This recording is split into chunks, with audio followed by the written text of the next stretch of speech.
She's resigned for different reasons. She's resigned because she said that there's a health thing going on and she wants to quote unquote focus on that. So she won't be back. Okay. She wants to focus on her health and she's not coming back to Essence. And let's be honest, we're not new to the game. We're not new to this at all. We're not new to this. We know for a fact she's resigning because Essence took a real big loss. Essence took a very, very big hit. And they need a fall person. They need somebody they can be like, guys, we got rid of the problematic such and such, and they're putting it off on the CEO. Now, the thing is that they're not trying to like disparage her and slander her, throw her under the bus, because I believe they still want to get away with saying that it wasn't really Essence fault. It was Target. It was the economy. It was all of this other stuff. Hold on for 1 second, y'all. I'm multitasking real fast and I don't want to mess up the other thing. So we're here to talk about it because we know what the real situation is. We know why she really resigned, and that's not a secret to nobody. We know why she resigned. We know what pushed her out. We know what changed the situation. What changed the situation is the fact that foundational Black Americans didn't like the way Essence went. And we made that abundantly clear that we did not tolerate, we did not appreciate the way they tried to co-opt Essence. We didn't appreciate the cultural erasure of Essence. We didn't appreciate that. And they kept trying to push, and they've been doing little janky stuff for a minute, not gonna lie to you. But they kept trying to push that. They kept trying to push that on us. They kept trying to make it seem like, hold on. They kept trying to push that on us. They kept trying to make it seem as if, we was tripping. We was being hateful. We was being xenophobic. We was being divisive. We was being all this and all that about Essence. They kept trying to do that. Okay. Hold on. Let me see something. But no, that's not what happened. We made a stance, and we made our stance very clear that, okay, if you are going to participate in the cultural erasure of foundational Black Americans, then we are no longer obligated to support anything you got going on. I'm gonna wait till your camera turns back on. So I want to have this conversation. And I want us to pat ourselves on the back. I want us to pat ourselves on the back because this is what being unapologetic in our stance means. Okay. When we said, no, and it's not xenophobic because I don't even have the character to go to Kenya. She's Kenyan. I wouldn't have the character or lack thereof. I wouldn't have the lack of character to go to Kenya and say, you know what, there's a Kenyan holiday or a Kenyan festival where they participate in their Kenyan stuff. And I'm going to come in there and I'm going to start removing their stuff and pushing their stuff to the back and then putting my stuff up to the front. And instead of Kenyan music being played, we're going to play some R&B. We're going to play some hip hop. We're going to play some house music. Okay. I wouldn't do that to Kenya. I wouldn't go to Kenya and do that. Instead of, I'm not sure what their dishes are. Instead of what their dishes are, we're going to put some greens there. We're going to put some black eyed peas. We're going to put some cornbread. We're going to put that there. I wouldn't do that.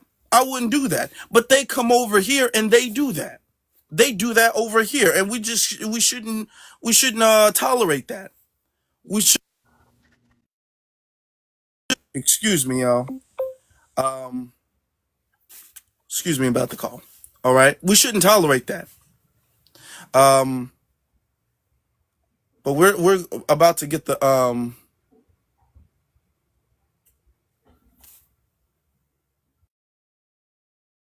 Hey, ZZ. Hey, y'all doing? Can y'all get the room started real quick? Let me know what y'all think about the situation while I'm waiting. dealing Hey, with Halo. Yeah, I definitely been seeing this, and I did see that she was on a health they try to say that she was on some sort of leave of health before this happened, like for a few months, and they try to relate that to it. I don't know. It's kind of giving me this. It's a little bit of a cover up. I think they seen it coming. I don't think they want to.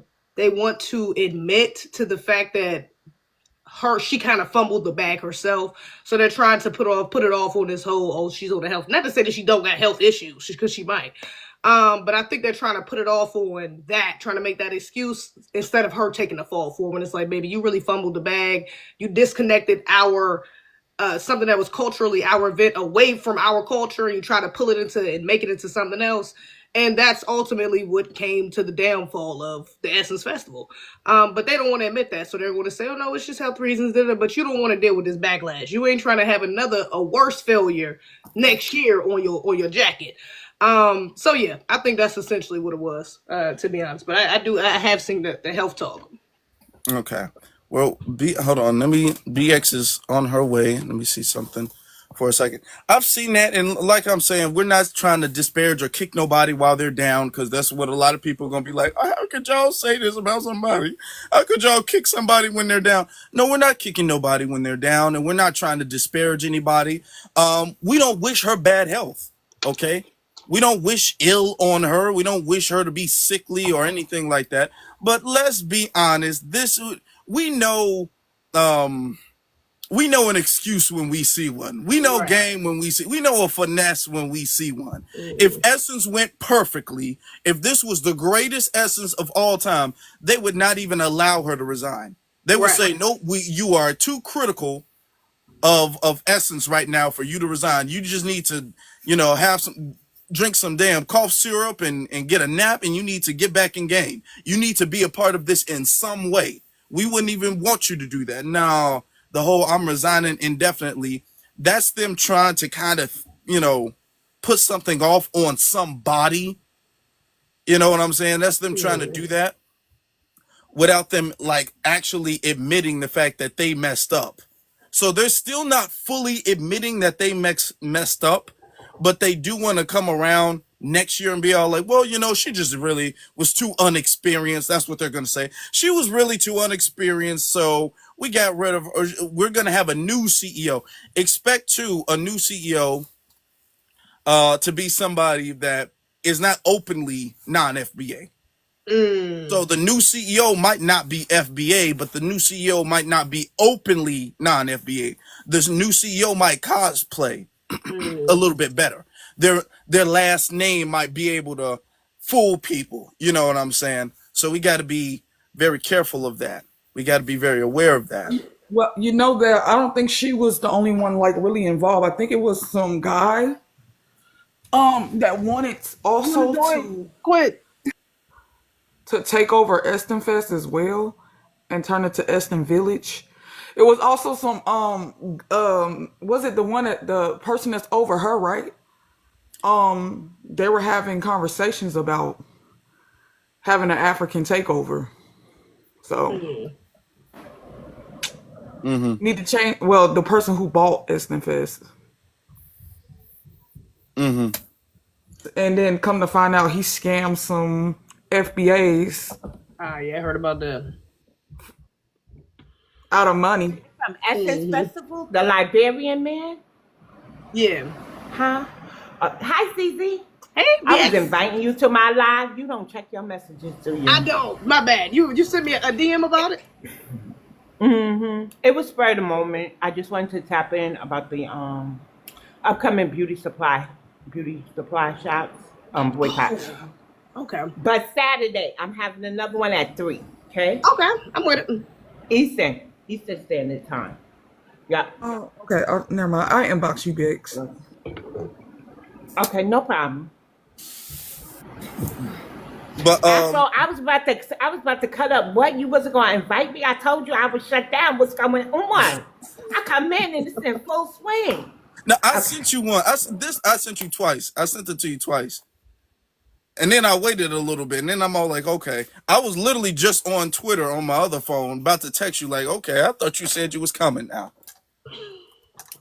Been trying to hold off. I had to let them. Thank you. Though I had to let them have their last word. Yeah, yeah, I get that. I get that. I get that. But we got a lot of people already in here.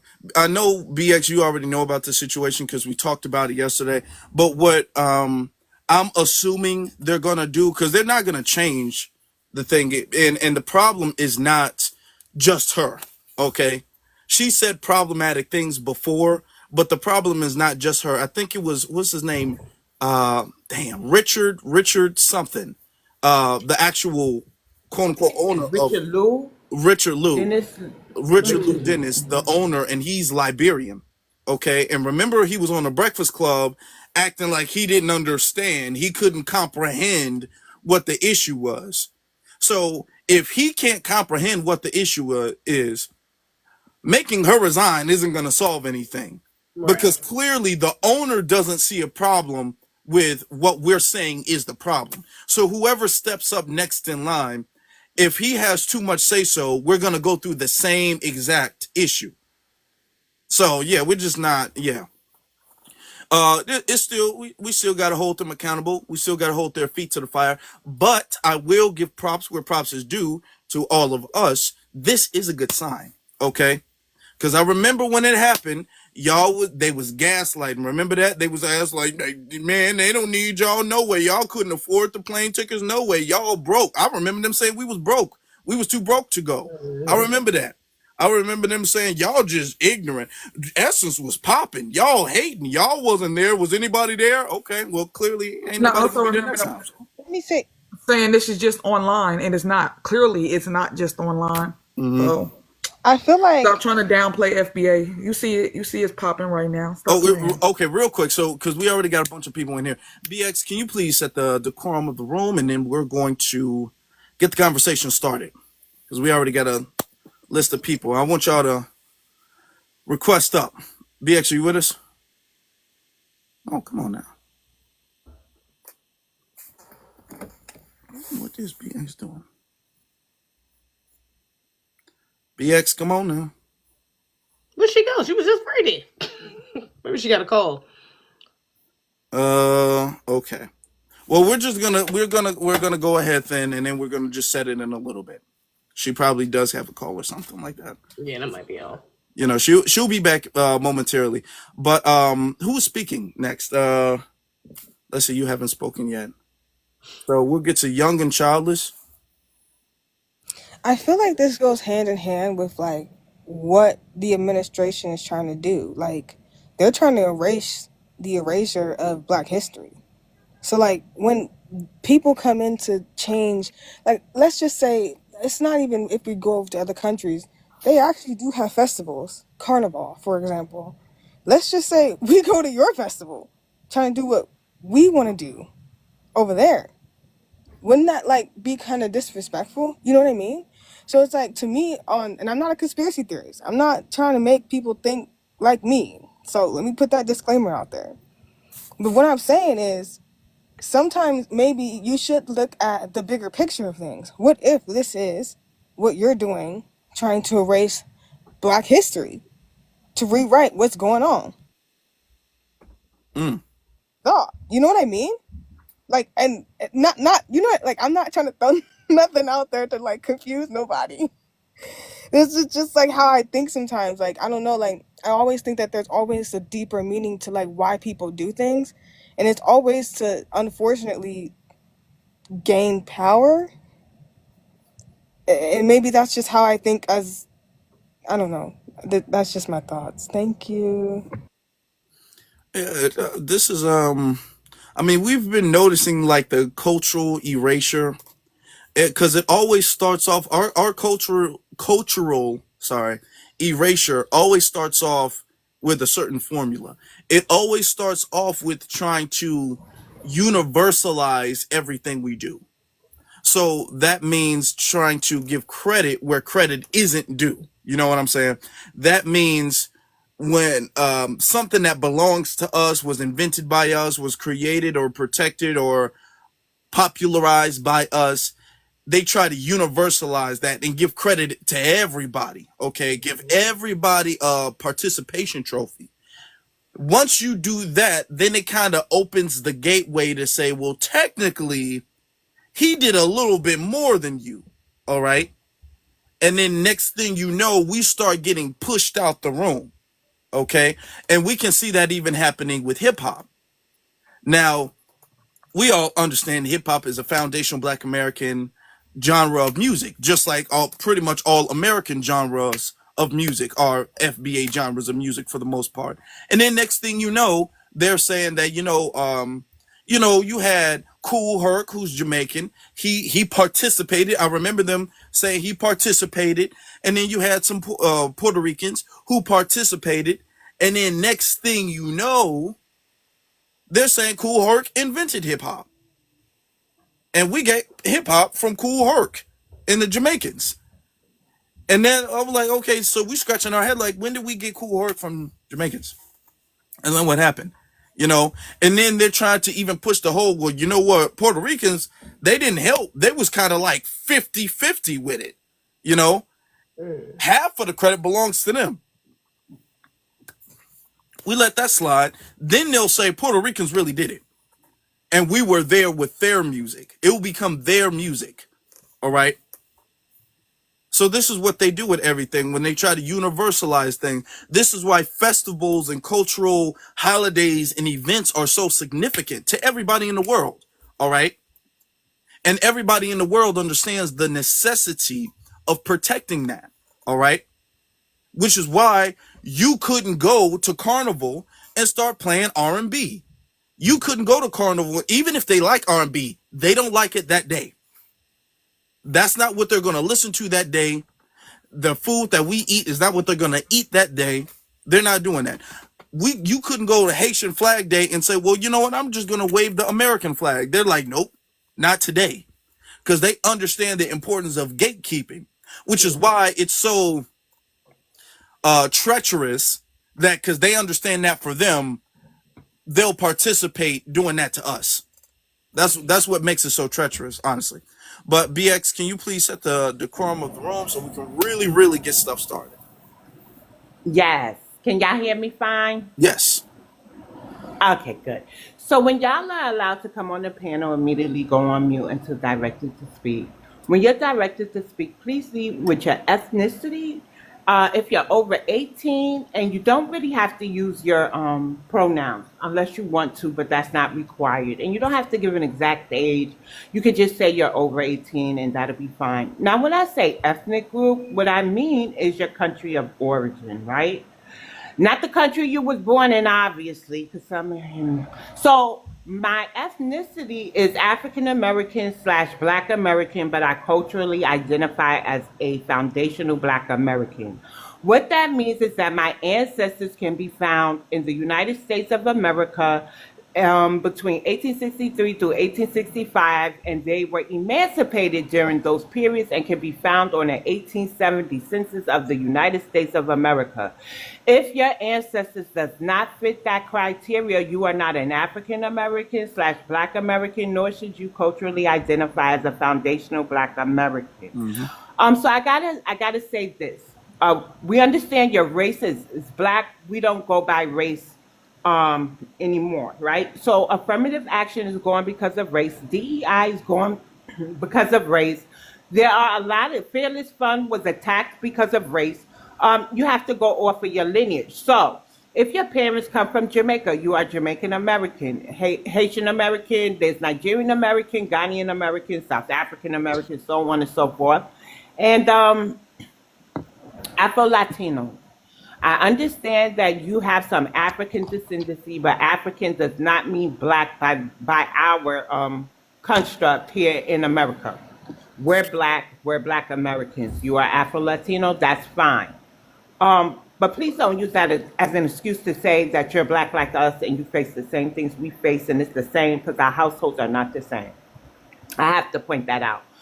To my bi-ethnics, if you have a Jamaican parent and a Black American parent, you just say you bi-ethnic and you have one foundational parent, we understand. If you have a Nigerian parent and a Jamaican parent, you say you bi-ethnic, we get it, and you could identify with whatever parent you like, but you are not a Black American. You'd be Caribbean American or a Nigerian American. TikTok friendly language only, please. You got to say Schmurda, deletion, self deletion, hard candy, greenery, or Mary Jane. Also, if you're unsure of how to say a word, spell it out. We'll get it. Also, in the chat, do not comment F1 or drop fruit emojis. Please just tap the screen, share the live out. Let's get some people in here and let's have a good discussion. See that orange heart by Afro Elite's name? Click that, complete the daily mission. Be sure to claim your points.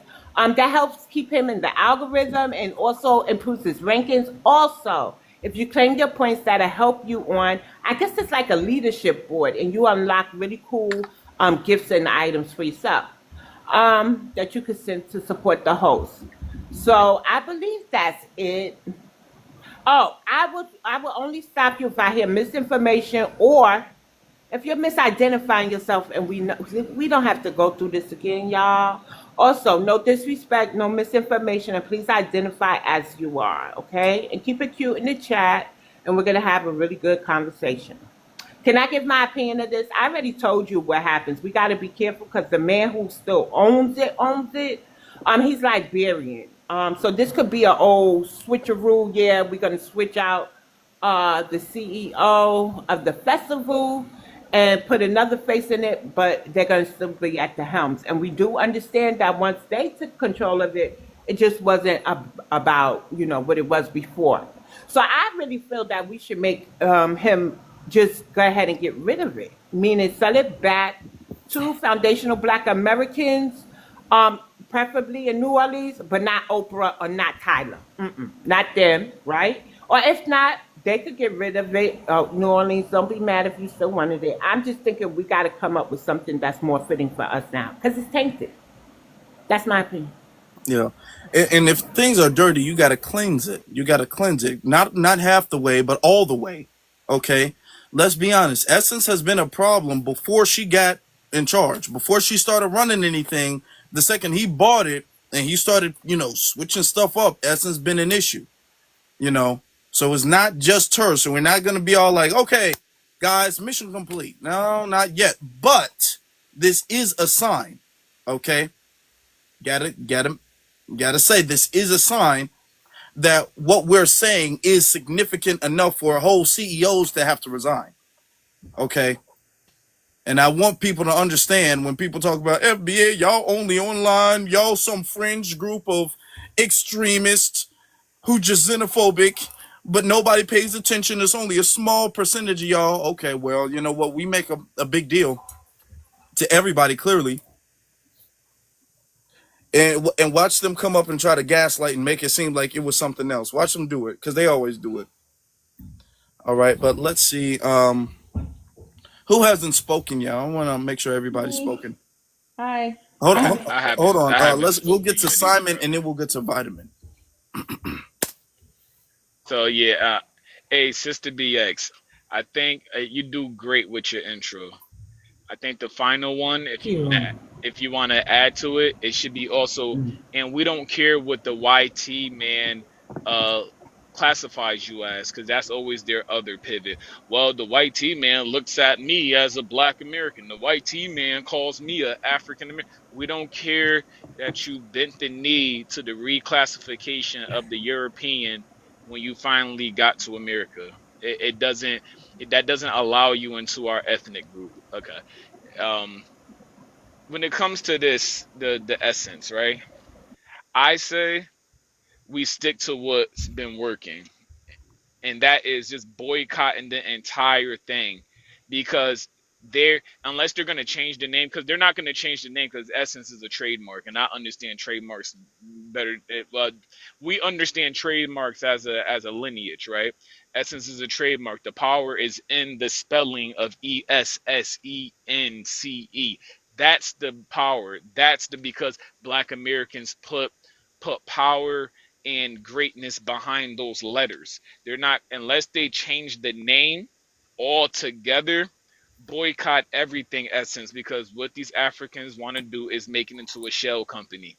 They're, and that's it. I don't care if they switch their heart around, right, and say, oh, we're gonna have 3,000 Black American soul food. They're gonna bring it back. It's gonna be better than ever. I don't want a dime not a penny going into an owner that is African.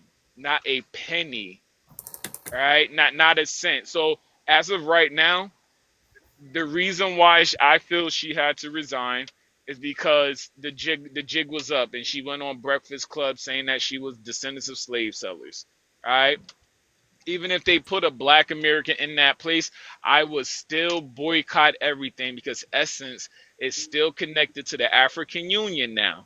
And the African Union, every cent Essence get is going to go to the African Union and whatever AU Region 6 where they're trying to disrespect our ancestors and use black American struggles to get African continental Africans their reparations. Essence is sad to say, but it's nothing but an empty, when you get paper towel, and it's empty, and you get that roll at the end, that cardboard roll. Yeah.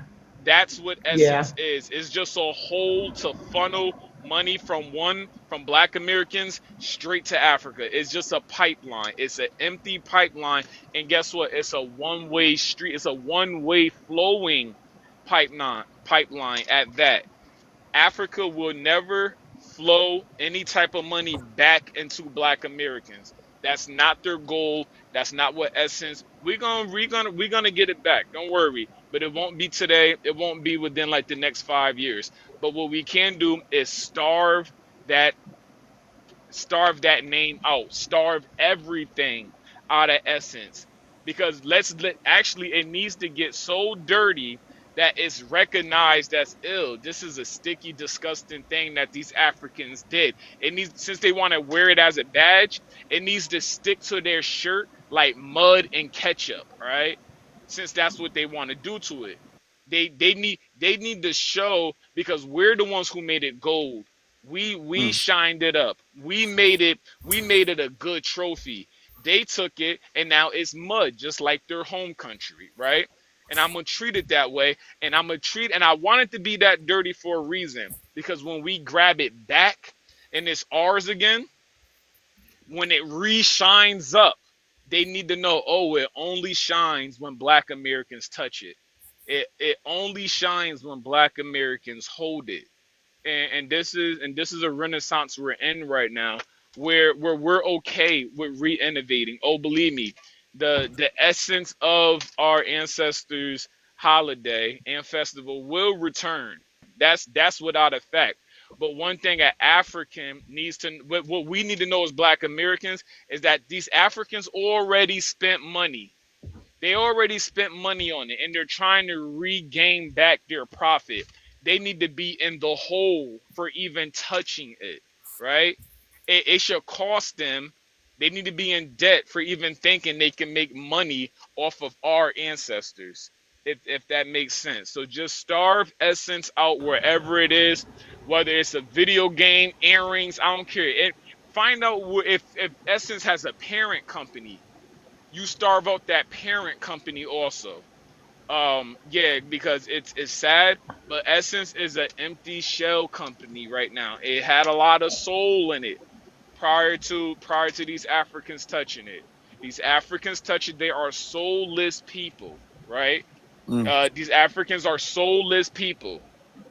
And so, but we're going to protect the soul that was in Essence, and we're gonna return it back when we do. It's gonna get there. But for right now, Essence is not what it used to be. It is a pipeline to take your American dollar, your very valuable, rich American United States currency, and it's a way to either, because they're only doing two things with it. They're either funding more neocolonialism over there in Africa to keep them African folks poor, right? Or they're funding it to Africa to make fake little theme parks and tourist attractions and a return back to Africa holidays, all that other BS. That's what's happening. So if you give it cent, it's going straight. You might as well give your 5 cents to them African babies with them flies in their face, because it's Okay, not coming All to right, Simon. I'm gonna America. stop you And there. I land. Simon. I want to I say that. land. I Thank you, land. I Simon. land. Um, so I'm gonna say this. And true to form, like Simon said, somebody deflected to the YT. The comment was BET is owned by YT. We know. Do you see us there? Do you see us, Black Americans there, or do you see some knockoff brands, right? Because this is what happens. BET done went and canceled their award shows. See how that works? Right? Fat Joe couldn't perform at the hip hop award shows the last time. Why? Because he attacked FBA. And we've been on it ever since. Y'all gotta stop playing with us.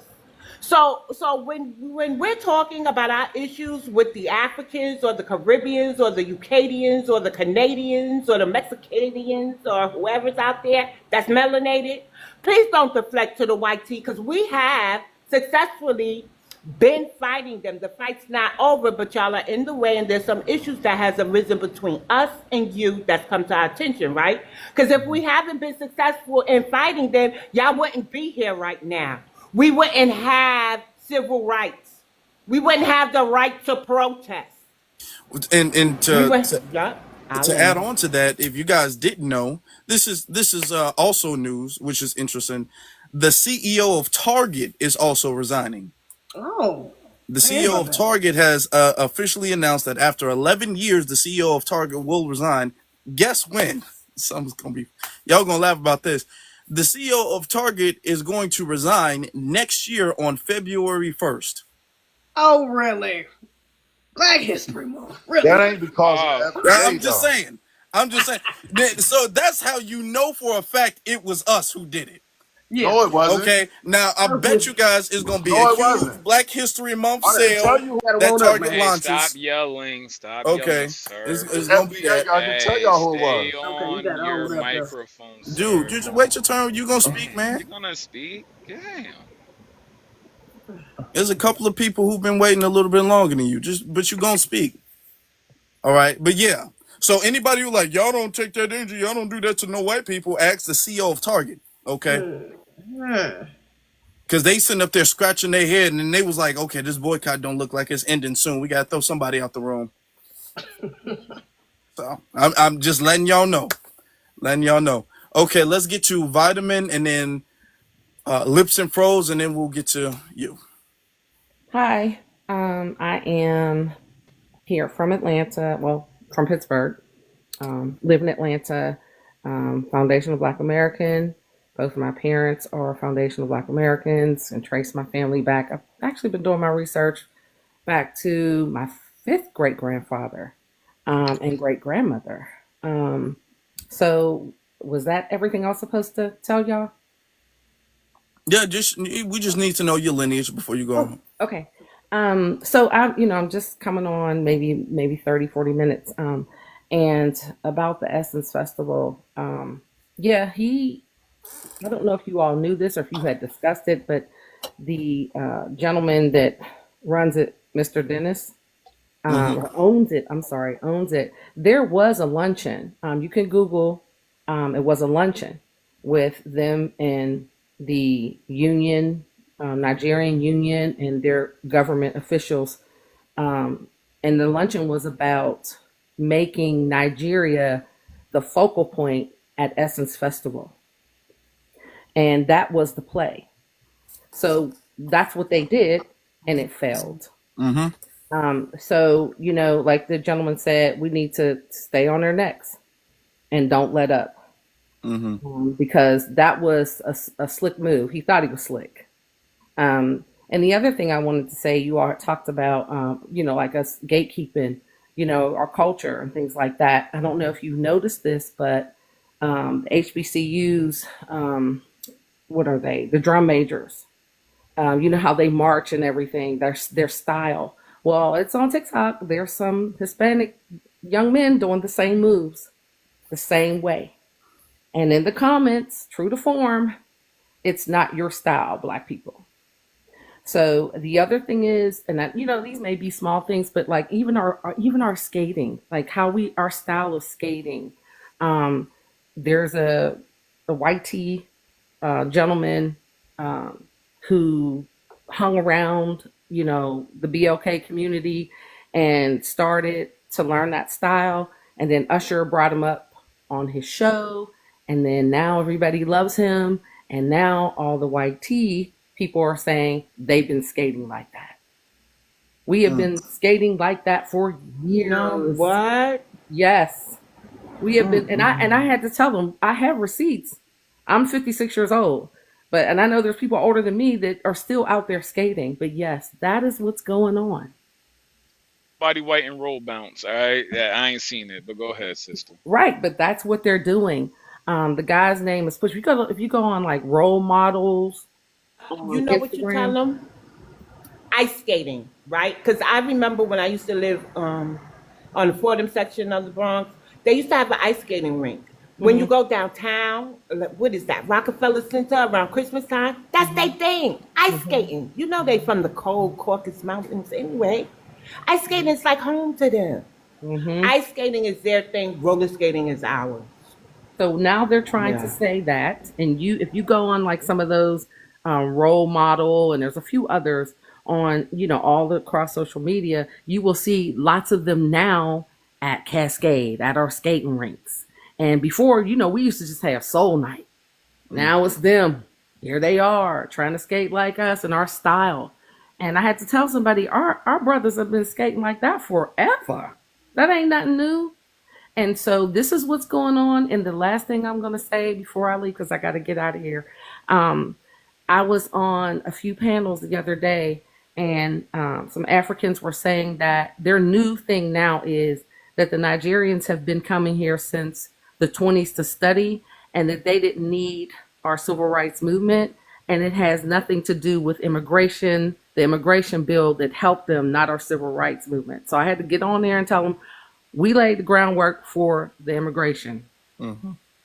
So if you all hear that, that's the new thing that they're saying now.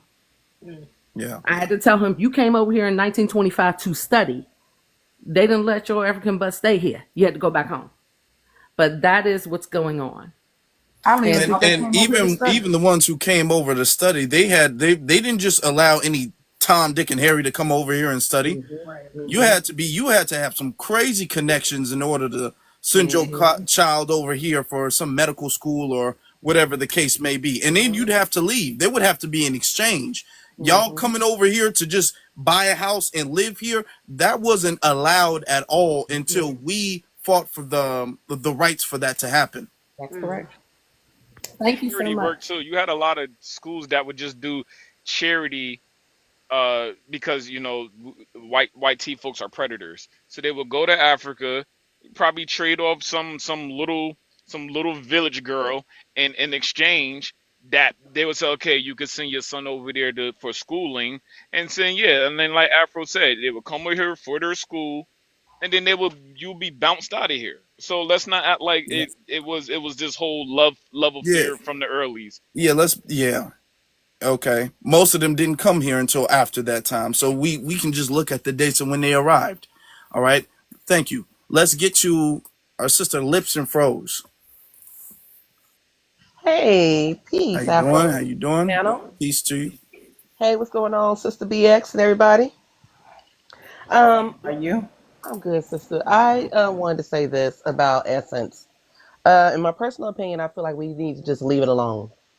We need to turn our backs on it and leave it alone forever. Never to pick it back up and touch it again because it's been defiled. And what we need to do in leaving it alone, leave it alone as a testament to the flopping and the failure of what they've turned it into. We don't need to clamor for it back again. We don't need to pick it back up and try to revive it.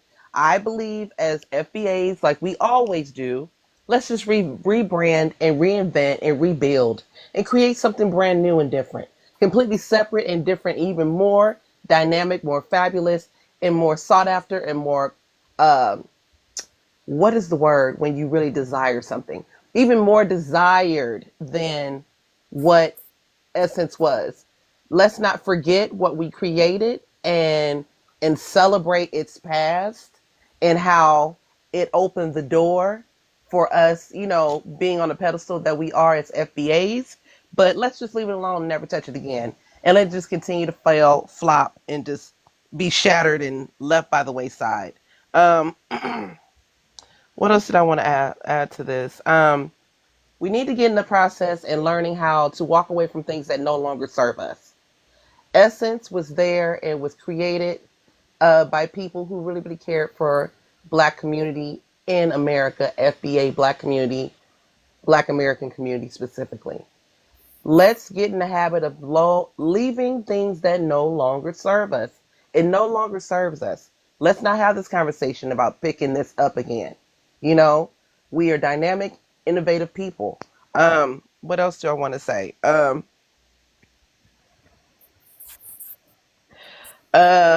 what I also wanted to add to is we need to talk about a little bit more about what Afro was talking about, how they're getting ready to recalibrate and revamp. So be prepared for more false, fake FBAs, because those are definitely coming. Because now that we are on code, they're going to try to put their best and their so-called brightest to tether on to our lingo, our culture, our dialect, and to try to Obama 2.0 us. You know what I'm saying? Or try to Kamala Harris 2.0 us. But this is the thing, because they know we're a lot smarter now, they're going to try to create a branch of people that look and talk and respond and act more like FBA. Even though they probably won't claim FBA, you might be fooled into thinking they are FBA when they're not FBA. So we need to be prepared for that, because they know that if our community is not served and catered to properly, they're not going to get our dollars. So instead of doing the right thing, which is putting FBA people that are for our culture and for our people that are FBA, they're going to find ways to have false, fake, pretend FBAs to fall in these places and places of all these switcheroos that are coming. And we need to really be prepared and talk about that a little bit more. What else did I want to say? Also, I've been noticing since we've been boycotting these brands, and we've also been doing the social block party on social media. I don't know if you guys have noticed, a lot of these girls that do these beauty brands on even TikTok, they're not speaking that much on TikTok anymore. They're just selling their brands and they're keeping their mouths shut because they think because they don't speak, we don't know they're not FBA. But their ass is still getting that block. So ladies, and anybody that are on these platforms that are FBA, and when you're scrolling and you see these people advertising to you, still keep that block hand heavy. Let's keep that block party going, because they're trying to get smart by trying to play FBA music and not speak, because they think they're not clockable. Like, we can't see them hairlines and them foreheads and those features. We know what our people look like. We know what our people look like, and for whatever reason, they think we don't know what our people look like. And just because you can lay a good wig with some cute baby hairs, don't mean we don't know you not FBA, because we still know you are. So still hit them block buttons when you see them pop up in your page. What else do I want to say? Oh, to the skating conversation. As a skate baby myself, growing up in California, I used to go to World on Wheels, Skate Land, all the things. That gentleman that's out there in Atlanta, that particular white skater, that she was saying Usher put him on, he had been in the culture, because I remember him from back in the day, as far back as the 90s.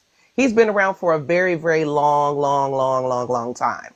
And we always let maybe like one white tea person in the group, like how we let, back in the day when my parents was growing up, what's her name, Tina Marie, we always let one in, Robin Thicke, we always let Justin Timberlake, we always let one in to the cookout or whatever until we realize that they're trash.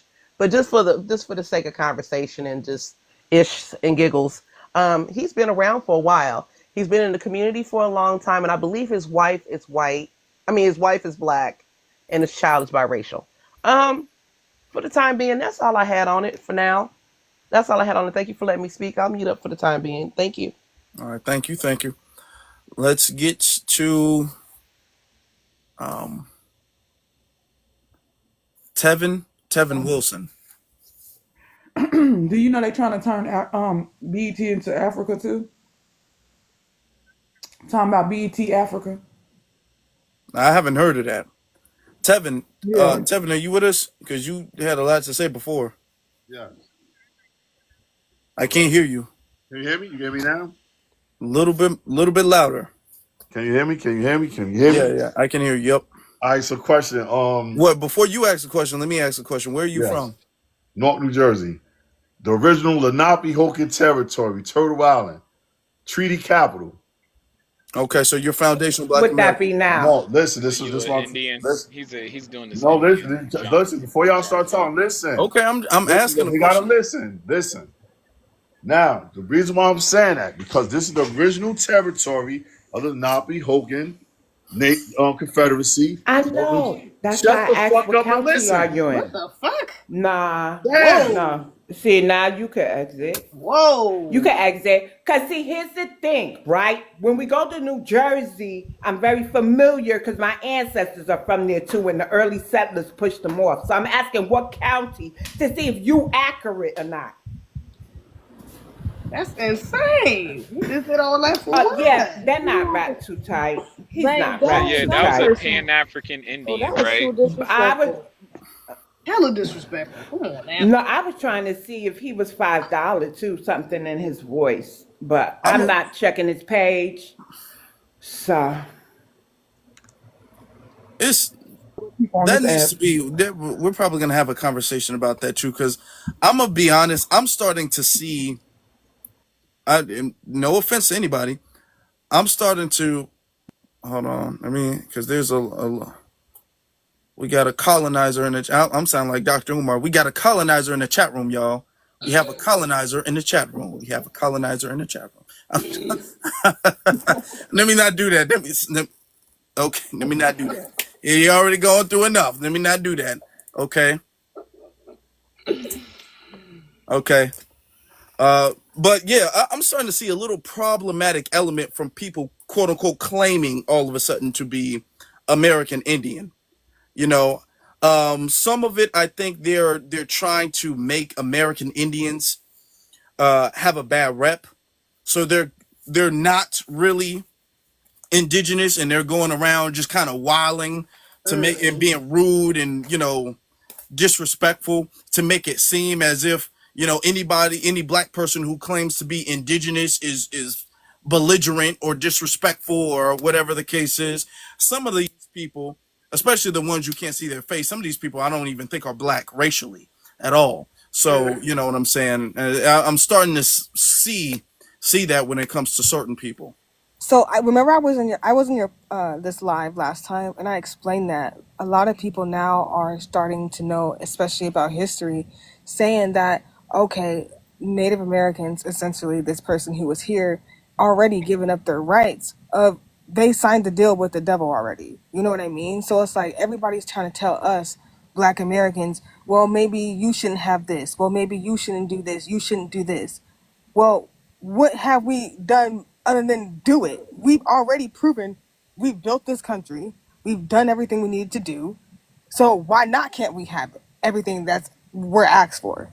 How come you know what I mean? Like how come all of these people can come over here and get business deals, get houses, get all this stuff, but we still have to ask for things? Like that doesn't even make any sense. Mm-hmm. Like I don't know how and then for him to even get on here, listen, I come from this, I come from that. Well, no one's denying where you're coming from, but why are you so aggressive about it? Like what we Yeah. do to you? It's a lot. It's a few different sectors of anti-blackness. Like these American Indians that they don't want to be called Black Americans because they're anti-black, and they've fallen under that Moorish false temple of black means dead or unalived, and that's not Mm-hmm. in our Constitution, people. All the American Indians that keep falling under this etymology talk, it's not in our Constitution. Whatever that etymology was that happened when the Moorish Science Temple got got made their doctrine, that's not Indian doctrine, and that Indian doctrine does not supersede the Constitution that was ratified 1785 during the Constitution Convention when the United States had a war to separate themselves from the crown of Britain. So and that's their and that's all I try to bring up to them too. A lot of these American Indians, I got some American Indians that I rock with, right?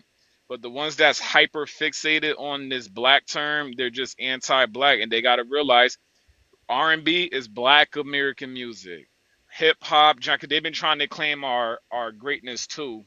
They've been trying to claim our inventions. They've been trying to claim, oh, those are Indian inventions. No, it is Black American. Okay, it's Well, Negro American. yeah, And one of So the things can I really yeah. can't stand about it because I had a call-in show, and now I'm after this we're gonna get to blue, and then we're gonna get to basic. I had a call-in show the other day, and I had a Moorish person call. Now, here's the thing: I can have a respectful conversation from people of any religious background. Okay, this isn't a thing where you can only call in if you have a certain religious belief or even a political belief.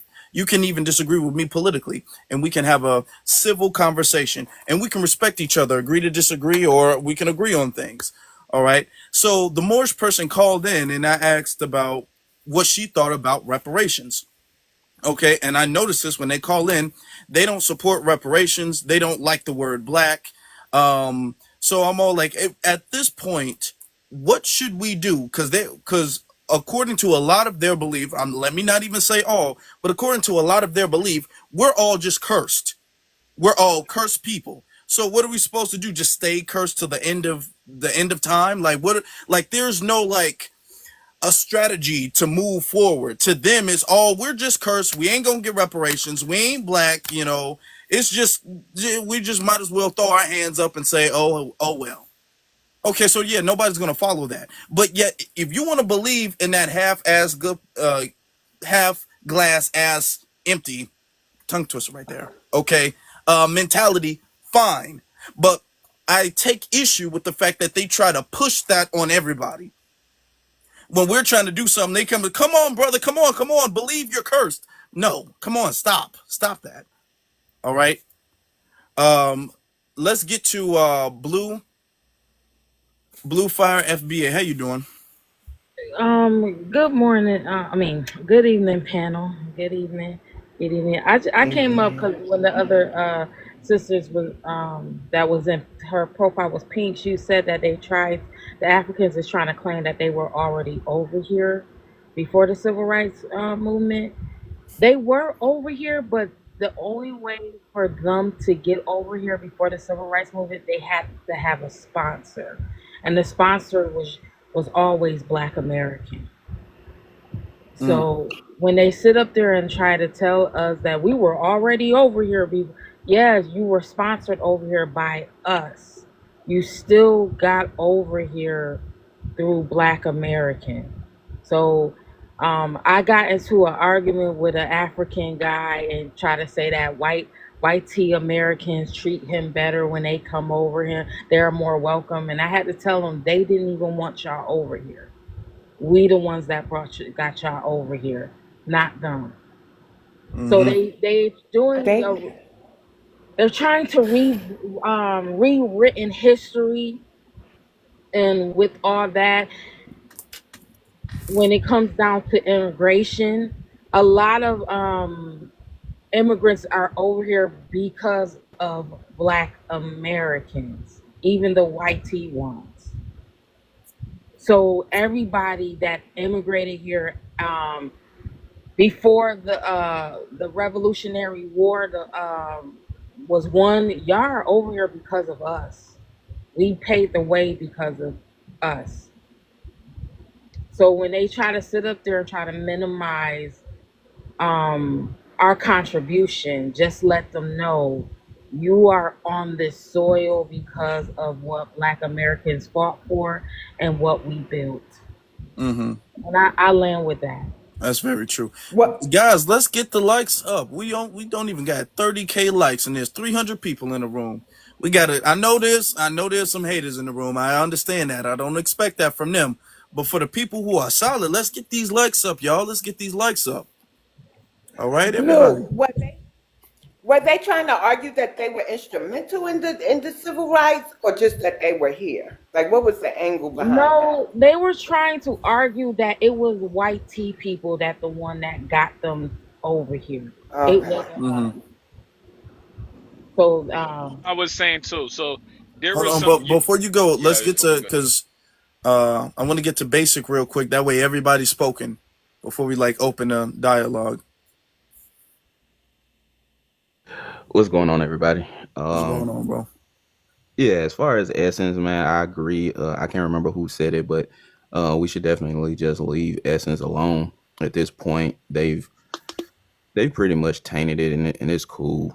We've never had a problem with starting over and doing our own thing and being better. We've learned a valuable lesson, and I think we just need to continue with that. Just continue to boycott Africans, y'all. We gotta just boycott Africans altogether. Not just hair or whatever they was talking about. I'm boycotting them all together. I don't want no African friends.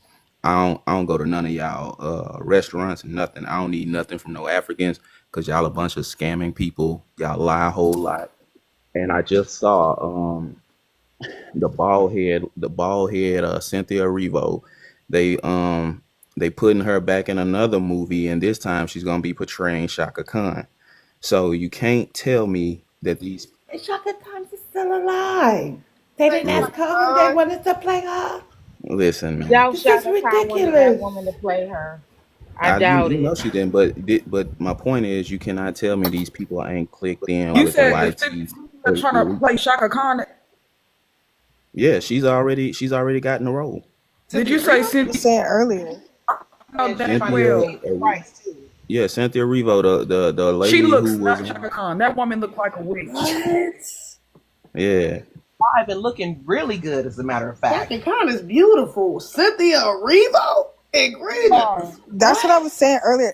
They have to be going hand in hand with whatever bigger missions going on. Like they have to be going with the administration, with whatever history they're trying to rewrite. I don't know. It's something weird though. It could have.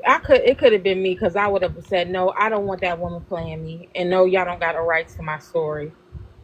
I'm But what's boycotting. she People to gonna? boycott Is that she gonna bullshit. look like the woman? They not even the right skin. I hate to say it, but that woman is strong faced and hideous. Y'all But know we get but That flopped woman listen that is though, we but ugly. did. listen, Y'all this know how we did Nina Simone, Yeah. how we flopped that movie when that black Latina girl tried to do Mm-hmm. Nina Simone with the black. We Zoe flopped that Saldana. movie. We'll just flop this one because clearly we're the ones with the bag that's spending the money. Because if you're looking at like take Tyler for instance, what happened with her? What happened to her African fans? She should have had more than three, whatever, how many thousand sales she got with all these African fans she got. If they're marketing to us, we just gonna flop that too. They gonna learn the hard way. Nah, for real. We fly period too. But let's let them land. Let's let them land real quick though. so it's nothing new. Of course, they got a foreigner and she don't look nothing like Shaka Khan. It's no different than that movie they did, The Harder They Fall, because pretty much all the foreigners that they had in there didn't look nothing like the black Americans that they were depicting. Especially Stagecoach. Stagecoach. She was like a dark skinned 6 foot black woman, and they had this little light skinned mixed chick who I believe is a foreigner.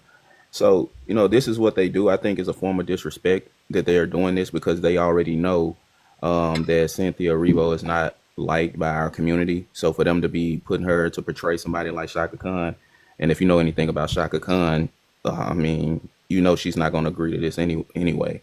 So I think we just need to make sure that when stuff like this happens, we are vocal about it. We make sure that our people are aware of what's happening so that we can make sure that it flops, and we can make sure that our people are aware of the agenda, because a lot of people are not aware. They still locked in with this whole "we all one race" thing. We got to let them know what's going on and just got to keep putting the information out there. And I'll land with that. Mm. Basic. Where is Do you all know where Ava DuVernay is from? I thought she was It's like a FBA. Haitian name, right? Huh? That's crazy. Because I'm looking it DuVernay's up, and Ava French, DuVernay's directing right? this, and I'm like, I keep hearing Ava DuVernay's name, and I'm looking up other stuff that she's been in. I'm like, it says she's American. That's all. I That's what thought it she says was. just They based off you of know a how quick to Google search. So I'm trying to double check and see. Can people? You know what? let Let me me not tell you even how ask to that because search I it, got Afro. if Wait, I got to I confirm that. would. I'll do it. I'll do it online. There's a way Okay. you got to ask it because they're listing Uh, everybody as African American on in articles and resources. So you hmm basically have to ask where her people from. You Yeah, really that's got what. to ask Yeah, where her grandparents and parents are from to get the correct Wow. answer. She yeah, did Yeah, Central you Park Five do. movie. That one was cool. That docu series. yeah. Well, that She's done series. some. She's done some interesting work, and then she's done some other stuff. So I'm just trying to figure out because she's the one directing that movie. You know, Mm. so trying to figure out Well, exactly what's going on. Let me well, say But it it that's though. is. that's we can get back on subject though. We can get back on subject. One Everybody's saying minute that she's Haitian from her dad's side, so we're by gonna her look into that. father. Mm-hmm. Mm. Yeah. Gonna look But into how that. they gonna have a African British woman play Shaka Khan, and Shaka Khan, she is descended from indigenous I'm about to people. say she FBA, American Indian. American Indian. Yeah, She's exactly. native. Like She's a black. or She's a Native black American Native Indian. American. Like Pam Grier. She's American Indian. Mm-hmm. Yeah, but they've been doing this though. This not new. Like them bringing foreigners She's over not here to even betray us. She's not even African. She's native. She's American Indian. That's why I don't That's a understand how fact. they have an African player. Yep. But you Were part of the that's, Black Panther movement. So like how does that go together? Oh, they saying she Louisiana Creole though, not Haitian. That's exactly what So I'm looking at. I'm Don't with just say you. Creole. We're gonna have to look into that. Yeah. Right. Yeah, but we know it's a Listen, lot of them. if So we're just if gonna have to look into that and dig because we can't take anybody. We gotta know. I need to know. Yeah, we can look Yeah. into it, you know what I'm saying? I'm But talking about Shaka Khan. I'm Shaka with Khan Cotton. is I know she's indigenous, a black indigenous. That's why Yeah. questioning why they having an African player. Yeah. She's not even Nigerian. Or curiously, I'm wondering why all these black FBA actors are not saying anything or doing anything. Like, why are they so quiet? Because I remember they were kicking up dust like around the time when what's that black tall British guy, Idris Elba? Mm. Like when he was taking roles, I think Samuel L. Jackson had something to say, yeah, and a Samuel few said actresses had something to say, but then all of a sudden they just got quiet and they ain't said nothing since. It's like I don't know why Because they're they not probably kicking up was dust. silent. So, as somebody in the Silenced. industry, no, go ahead.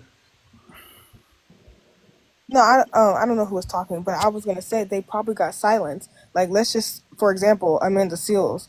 She's not fully black. I mean, she is fully black. Sorry, that's what I meant to say. She is fully black, but look what's happening to her. She speaks out about these things, yet people give so much pushback on what she's saying because it's the truth. Nobody likes to hear the truth, I'm gonna and say that's why. something else. She's not a good example Speaking of though. which I find very interesting. I don't know if you guys are Marvel fans or whatever. Me and my little brothers were talking about this. My younger brothers were talking. They're not little; they're adults. But my younger brothers were talking about this.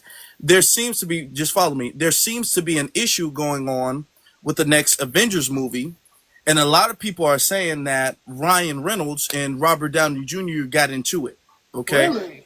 a lot of people saying that, and a lot of people saying that it's gotten so bad that they're not even shooting scenes together, allegedly.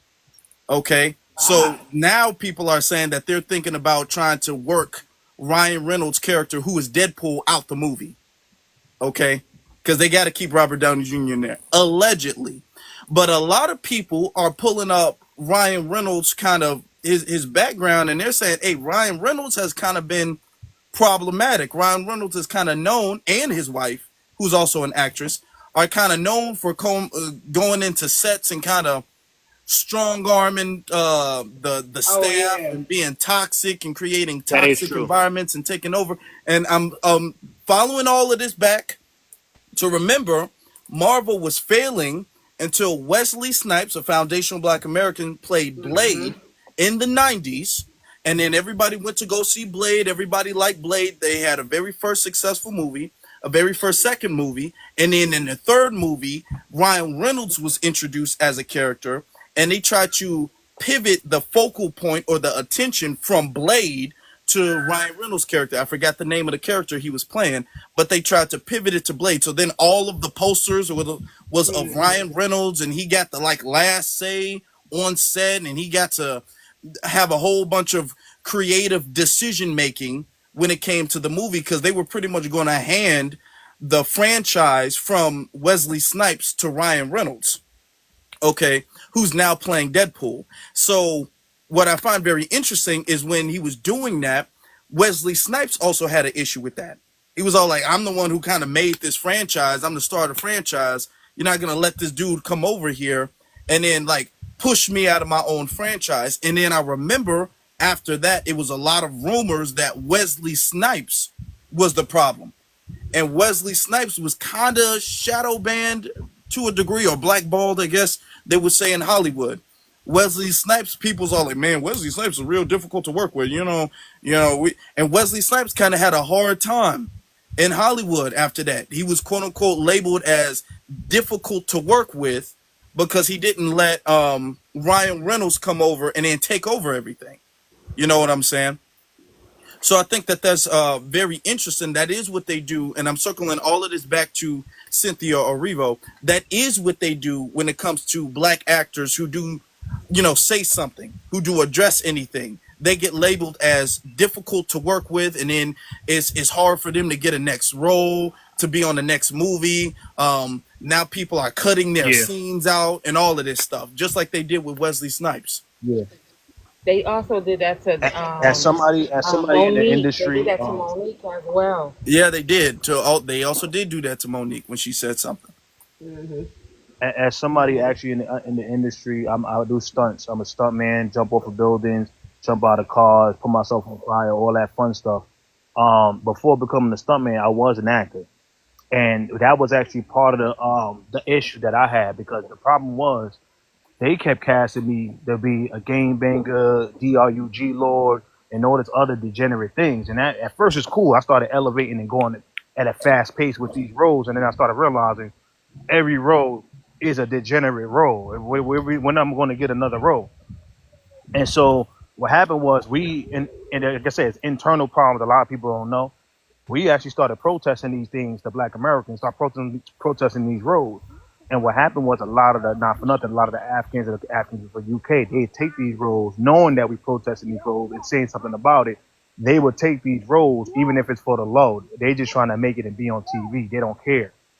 So these are the things that happen on the internal. So a lot of these roles, if you notice, it's never a black American. It's always African. If you look at like Power, and the majority is always like a UK African or these Africans, because a lot of us are saying we're not going for it. That's what actually why I stopped acting and went into stunts. Now, in regards to Ryan Reynolds, you read about how he bulldozed. Yes, he do that. That's exactly what he do. As far as what you heard about with him and Downey Jr., I gotta find out. I'm gonna ask some of my. I keep saying allegedly because I don't know. I'm gonna find out. I don't know, but I have. If you connected, I'm sure you probably can. But I don't. I've just been seeing people who work with Marvel saying that there was an issue with two actors, and then all of a sudden, those are the only two names that I'm seeing get brought up. And I do know that Ryan Reynolds has done this before, so it kind of does make sense. Yeah, and in regards to the blackballing, that is a thing. When I say that is a thing, like you can't even on your Facebook or social media, if you say anything that they deem radical, right? And this is your social media, by the way. You're gonna get that blackball ASAP. So that is a thing, right? And so I can see that happening to Wesley, because Wesley, he don't take no. He's like me. We don't take no BS. And so when it come down to people like us, that is an issue. Like if I was a kiss ass type, because those are the people that kind of make it. They kissing the ass of stunt coordinators, kissing the ass of casting directors, and having casting directors talk to them any kind of way, scream at them, yell them, curse at them. And I'm not that type of person. So these are the people that make it fast, kiss ass types, right? So if you see anybody exponential growth and going through, that's because they've done kiss their ass all the way up to the top. So and I'm gonna kind of lean into the topic. Let me see. Hold on 1 second. Okay, cool. I want to lean into the topic as far as the Essence Fest Festival, her resigning. This is a prime example because a lot of people in the beginning would say, "Nigga, your boycott's not working," because they thought it was a 1 day thing. And it shows that they don't understand how boycotts work, right? It shows that they lack education in regards to boycott. They thought it was going to be 1 day and we're going to go back to just start patronizing their stuff. They don't understand this is a ongoing thing. This is a forever thing, and they starting to see what's going on. Like Target wasn't 1 day, but after months and months and months, 54 stores closed, CEO dropping down, billions of dollars being lost. Same thing with Starbucks. At the time, we was protesting Starbucks because we was aligning ourselves with the P movement. I don't want to say this. I don't know what to mess with the law, but we was aligning ourselves until we realized it wasn't respecting us for us. Then we said, all right, we going back to Starbucks because y'all not even respecting us. So yeah, we went back to Starbucks, but at the time when we did boycott it, they lost millions and millions of dollars because when we do something, the world follows. That's one thing people don't understand. So the world followed us boycotting Starbucks. The moment we said we going back, the world followed us and going back. So, I think people really don't understand the power behind what we're doing. And this is just the beginning of what's going on. Her dropping down. Now, one thing I don't want our people to do, because it's always a trick bag. One thing they're going to try to do, I already know, they're going to try to get a Black American in there. They try to be the face of Essence Fest, but he's going to still own it, the Liberian brother. But they're going to have the person be the face to do the dance around and all the media type stuff. So that's how they're going to try to wheel the money back in. So we just got to be vigilant on that. And another thing I wanted to say also was, there was so many points I'm trying to hit at one time. Excuse me. Another thing I want to say is, this is a whole trip back in itself. The whole goal dictates somewhere $1.9 to $2.6 trillion. They have a slavery theme park that they're working on right now, and in Benin, Benin is working with the YT folks and the Asian folks to build a theme park to pretty much throw a slap in your face on the things that they've done to your ancestors and show you the slave. They got a mock slave boat, the chains and everything, and have you pay thousands of dollars on it, right? So these are the new trick bags that they're doing, right? Their whole thing is, how can I take money from the 1.9 to 2.6 trillion dollars? They have another trip. It's a trip they have, another couple of thousands of dollars. They take you around, show you different slave boats and the slave things. So these are the things they're going to constantly be looking for ways to siphon the money from the community. Now the new thing, I'm trying to be quick, is the churches. They right now they're flooding the churches, taking over the churches because they know when they come down to church, we spend. That Sunday we spending thousands, right? Thousands. So now they hitting the churches up also, right? And trying to be at the head, be pastors and stuff, so they can take that money, use Jesus, to send it for us to send our money down to their respective countries. So in every aspect, they find a way to try to take some of that 1.9 to 2.6 trillion dollars. I can keep going, but I don't want to be too long with it. I'll land on that.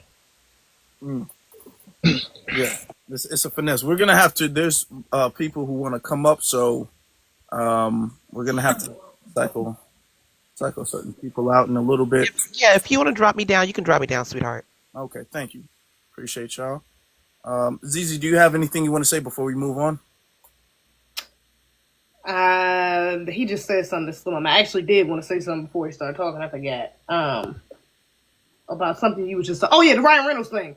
My bad. I just wanted to circle back to that because I forgot Ryan Reynolds. Him and his wife is already in controversy. I've seen people in the comments saying that too. I forgot about that. But they had a plantation wedding, and mind you, at one point, white people. He from Canada, so he took his races and the racism. He came all the way over here to participate in American YT racism. Just for his wife, so it's like I honestly believe it. I don't know what's going on with him and what's his name? Either because you mentioned Robert Downey Jr. Does he have a problem with Robert Downey Jr.? Allegedly, that's the two actors that are into it. Allegedly, this started because somebody said a joke that the other person's all like, "Hey man, you don't joke around. You don't know me like that." And the person confronted them over a joke, and that turned into an argument. And then now they don't want to work with each other. And knowing probably their characters, and I'm talking about in real life, their characters in real life, a lot of people are alleging it was Ryan Reynolds who started it, who was probably saying personal stuff, and Robert Downey Jr. confronted him about it. Okay. Yeah, that sounds about right. This is what I'm hearing. But to be honest, it kind of, we've seen this. Ryan he's been in some controversy before. So you know, and they did. So his wife is American. His wife is not Canadian, It's right? like, yeah. And Wife is she's very comfortable. She got her yeah. own shit by herself. Like, I've Mhm. heard multiple things of her being bad mouth, rude, disrespectful, insulting, Yeah. whatever phobic you want to put on top of that.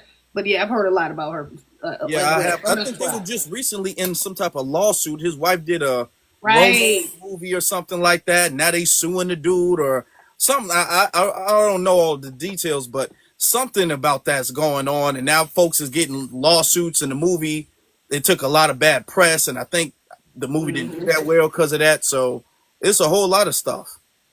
Yeah, and they have been even with the controlling thing because I've heard things like that from the Deadpool shooting, that they was making certain creative decisions and directorial decisions that other people didn't agree with, and sliding little things in there. Was like some things with the credits they had in there. There was like a shot at the guy that was the main character from another movie that his wife was in. So yeah, needless to say, I think I don't think it's too far fetched to say that they was probably causing problems on that set. I wouldn't be surprised. Or he Probably. was. Probably. Yep. And I just find it very interesting that when it was Wesley Snipes, everybody said, "Well, you know what, It, Wesley got to go." You it know, could be Right. he had an issue with his ex-wife, and they saying that it's Robert Downey Jr. because she is in Avengers.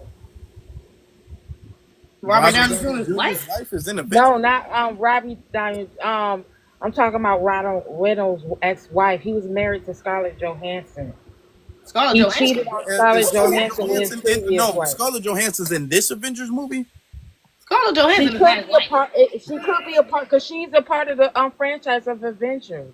She's She's not. one of He's the not main married to characters. Scarlett Johansson though. I promise. Scarlett That's not Johansson Huh? her. is actually remarried. Both of them are remarried. So I Yeah, don't. it's Yeah, another movie. It's they another white don't woman he like married each to. other. Even We his don't know. We ex-wife. don't know. We don't really know. Scarlett is they did have a relationship, but they are both remarried to different people, Yeah, they and remarried, they but you got kids know, and all that. So we'll see. We'll see. Eventually, it'll come out. This something official will come out about it. I don't know, or Marvel might try to cover it up. We don't know, but I just think that it's very unfair that everybody's calling Ryan toxic when Robert Downey Jr. has an issue with him, but when Wesley Snipes had the same issue with him, people call Wesley Snipes toxic. Can you know? Now, of course, back then we didn't have social media, but just notice how the media is trying to be very patient with Ryan now. The media is not throwing the other person under the bus like they did with Wesley Snipes. Okay. And they're damn sure, I don't care who Ryan think he is, they damn sure not going to blackball Robert Downey Jr. over Ryan Reynolds. And Ryan Coogler. You said Ryan Coogler. He had a problem with Ryan Reynolds, allegedly. Ryan Coogler, I don't know if that. I don't know if that's the.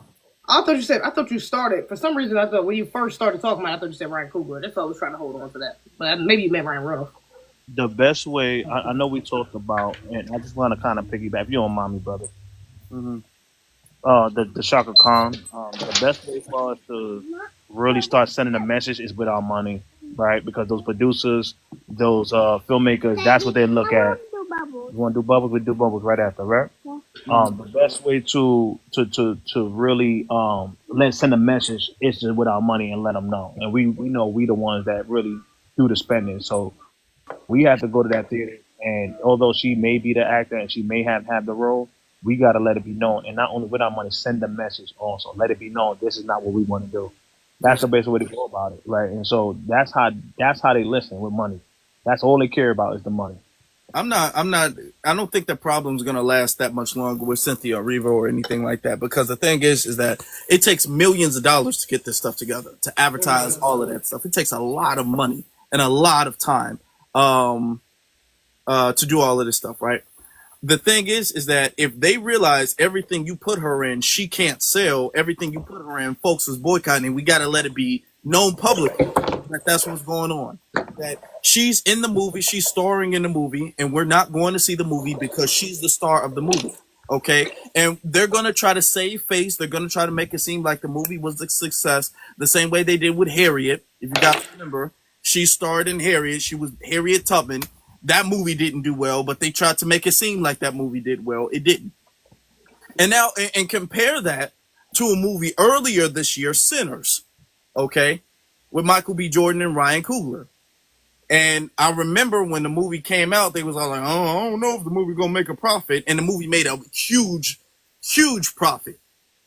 All right, and you can see the cultural shift in that movie versus anything that Cynthia Erivo was in. So we are kind of showing where we want to spend our money. We're showing what we want to see. We're showing what representation we appreciate in film. Okay, so with that, it's gonna be looking like, I mean, they might love Cynthia Erivo, but it's like we throwing good money after bad with Cynthia Erivo. Because she, first off, she can't sing that well. I don't know why they think she can. She can't sing that well. She don't look that good. She can't act that well, and she's not FBA. So they're gonna look at it like, okay, we're gonna have to start cutting our losses, or they can just keep making movies indefinitely, and we can just not see them, and we'll see how long that lasts. Yeah, because I don't think we stepped out for that Whitney Houston movie either, for real. Right. But with Cynthia Erivo, she's not really doing well in mainstream because a lot of people in mainstream don't like her, especially when she did that Wicked movie. They said she was a total diva. You said she was a So diva? yeah, they were saying that about her. Like her attitude was very nasty. I mean, she is like a freaking Brit. So like a lot of Brits, they do have this like this pompous, snobbish attitude, you know what I'm saying? So that's not surprising to me. And also to piggyback off of the Wesley Snipes and Ryan Reynolds thing, right? Ryan Reynolds has created a reputation in Hollywood because what happened with the Blade Trinity is that he tried to colonize that movie, try to make like a spin-off of the Blaze series, and try to like just like take over the same way he took over the Deadpool franchise. Usually, initially it was written by, I forgot the dude's name, but the same director that directed the first Deadpool, he then came back to direct the second one because Ryan Reynolds and the first director were button heads. Same thing with the second director. They were button heads again. So he has created this bad image, this reputation in Hollywood that he will take over any project. And that's what's happening to his wife, Blake Lively. Mm-hmm. How she's been caught up in this lawsuit with this other actor, how he essayed her or something like that. But in actuality, no, that's not what happened. What happened is that she tried to like take over the project, take over the movie. The movie didn't do well, like that it's just corny. Plus, not to mention, What happened? Blake Lively and Ryan Reynolds had their wedding in a plantation. That's crazy. Yes, I think That it was shows in a lot of Kent. your mentality too. Yeah, I think it was like down That's a lot south or of your something. It was things. like a plantation. But I want us to circle back on the subject real quick. What do you think about the subject, Ray? Well, the prompt. I'm happy. I'm happy that she's resigning. I think that the other CEO, his name is Richard Lou Dennis. I think he's like librarian. He should also resign. We need to take back our own company. But if that's not going to work, then we need to start our own company. Start our own Essence again, Essence 2.0. So it was bound to fail anyway because she wasn't catering to like the main audience, which was Black American women. Like because the magazine was created to showcase the beauty, the elegance, and the tremendous beauty of the Black American woman. And the fact that they weren't catering to, the main audience, it flopped. The Essence Festival flopped. Not to mention, they actually sabotaged a lot of Black American artists while they were performing, like Erykah Badu. They sabotaged like the sound equipment. I think it was like Glorilla. I think it was like Shaka Khan. Was Shaka Khan performing at the Essence Festival? I don't know, but I don't recall. She might have. I don't recall. no, It was another Stephanie singer. I Mills. It It forgot was was her Stephanie name. Stephanie Mills. You Mills. probably heard Yeah, Shaka so Yeah, Khan when we Stephanie Yeah, talked about Mills. Stephanie yeah, Mills. Stephanie so Mills. they basically sabotaged like their performances, but when it came to like the African performers, everything went well. Mm. They sabotaged Glorilla. So that's why, we need to delineate. Like there is no freaking, Africa, let's all unite type of shit. Like no, it's not. Like it's never been this the diaspora unity. Never has, never will. Okay. Let me say something. People in the chat room are saying that we didn't go to the event, and they're making it seem like our speculations are unsubstantiated because we didn't go to the event. We don't have to go to the event. You know why? Because they already publicly announced that that was their intention. They, Essence, has already made it publicly known that their intention was to center Africa, in particular Nigeria. That's already been publicly known. They've already publicly announced that. This isn't a rumor. This isn't a theory. This isn't speculation. We're not guessing. This isn't no conspiracy. We're not just hating for no reason. Okay. They've already let it be known that they want this to be a global thing.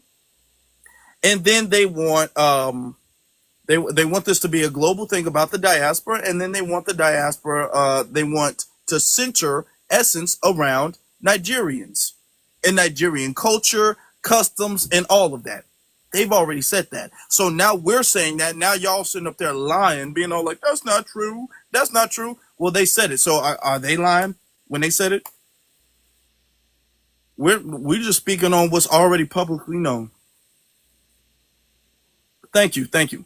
Let's get to FBA Wolfie, and then we'll get to Mary.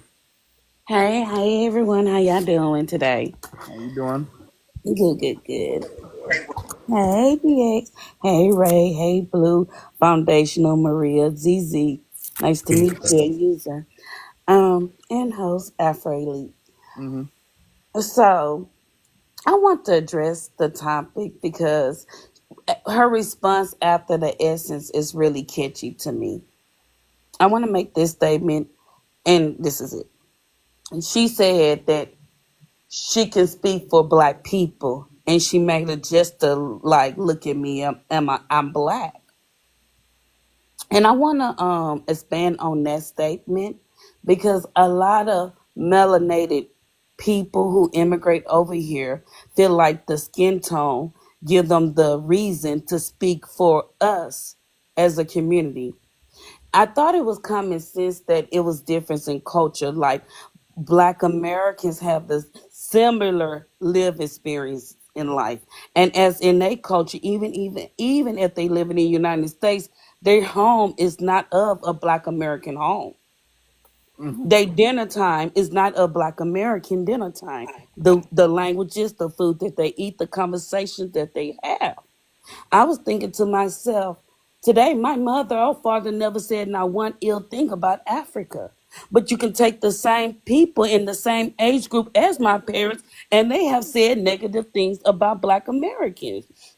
So we don't have the same live experience in life. So no, if you are melanated and you immigrated over here, even if you was born over here to immigrant parents, you shouldn't feel comfortable speaking for Black Americans in the United States. Afro Lee has a job for you, and I know that job would never be to be our spokesperson. We have qualified people in our own community. He might want you to pass out a flyer or a toothpaste or something, but it would never be to stand in front of the United States of America and speak for this lineage. So we have people to do that. And I get uncomfortable that so many brown skin and black skin people of the immigrant class, parents or first, second generation, is feeling comfortable because I myself can never go to their countries or island as a Black American woman and speak for their people. I can never go and move to Jamaica and speak for Jamaicans. As Black, we are Black. I can never go to Haiti and speak for Haitians. We are Black. I can never go to any of those 54 countries and stand in the middle of those people and speak for those people what they've been going through for centuries because we're all Black. So they shouldn't have that same approach when they come to America. You shouldn't use your skin tone to insert yourself in business that's not really yours. And I land right there. And she have done that. Hmm. And I was saying this yesterday when I was on YouTube. There needs to be, and it might hurt some people's feelings, but I'm gonna say it, even if it does. There needs to be a pecking order in every, and I'm not gonna say organization because we're not, but in every society there's a pecking order. Okay, when in your family there's a pecking order. Okay, you might be able to tell your little sibling something or your nieces and nephews something, but you ain't gonna be able to tell your auntie something. Or you're not gonna be able to tell your auntie what to do, your grandma what to do, your uncle what to you ain't gonna be able to do. You can ask them for something and they can choose to decline it. If I told my little sibling something, they can't choose to decline that. They can't choose that, okay? But I can ask my parents something and they can choose to decline that because there's a pecking order in the family. All right. And right now in America, because we got a lot of different immigrants, black immigrants, immigrants from the diaspora and all that, there needs to be a pecking order. I will use the Rally for Reparations as a great example. If you guys was at the Rally for Reparations, okay, in 2024, great, wonderful rally, right? The thing is with that is that when you were on stage, and I was on stage, it was great, it was fantastic. Shout out to y'all. On stage, it was FBA from start to finish. FBA's was on stage, okay? Because that's who should be the spokesperson or spokespeople. That should be who represents. These are the men and women who should be representing. These are the men and women who should be speaking on behalf of the lineage. Now you had non-FBAs who were contributing in different ways, whether that was through donations or volunteering or cleaning up and all of that stuff. And that's their lane. They were in their lane, we're in this lane. Okay? They're in the lane of making sure that everything is like neat and clean and all of that stuff. That's their lane. Our lane is to be on stage. Their lane isn't to be on stage. There's a pecking order. There's an order to this. All right? They got a lane that they need to stay in. We have a lane we need to be in. We can't act as if they can cross over either. We can't do that. I wouldn't even want to go to Kenya and speak on behalf of Kenyan people. Now I can support what they got going on, but I'm not gonna get on stage and be all like, well, as a Kenyan citizen, even if I was, but I'm not. But as a Kenyan citizen, we need to da da da da da da da. I wouldn't do that. What's interesting in what you said is that we know about the debate with Amanda Seals. Amanda Seals was debating this one dude, the first dude she debated about reparations. He has a big YouTube platform, like 100,000, close to 200,000 subscribers, and I was seeing some of his responses to it. And he said, "Well, Amanda, with your logic, telling that Angolian kid he doesn't have a right to speak because he's not a Black American. You're only half a Black American. I'm a full Black American. So how do you have the right to correct me?" Now, what he said on the debate was wrong, and Amanda was correct. But the thing is that Amanda not being full FBA, there's still a pecking order because he can't say that if he was debating me, or if he was debating ZZ, or if he was debating BX or Foundational or any one of you guys. He couldn't say, well, y'all not fully FBA. So even when it comes to representing FBA lineage and reparations and all of that stuff, you should be full FBA to do that.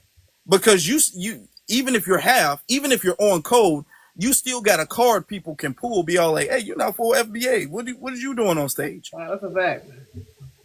You know? So when he said it, even though he was wrong about his stance on reparations, his stance on her checking him it kind of does make sense.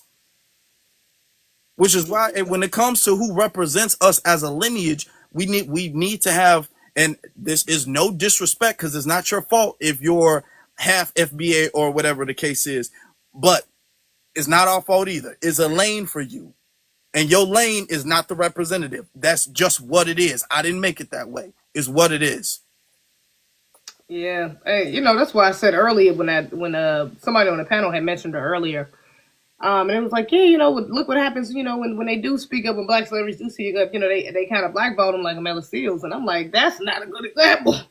Not only one because she is half FBA, but also because she's had some very problematic situations, controversies in the past, that has pushed her or disconnected her away from FBAs on the grassroots anyways. One in particular being her issues with black men. Okay, she always talking down on black men. She had the whole scandal with her putting allegations out there towards the black man. So yeah, it was, she's had her fair share of anti-black male rhetoric.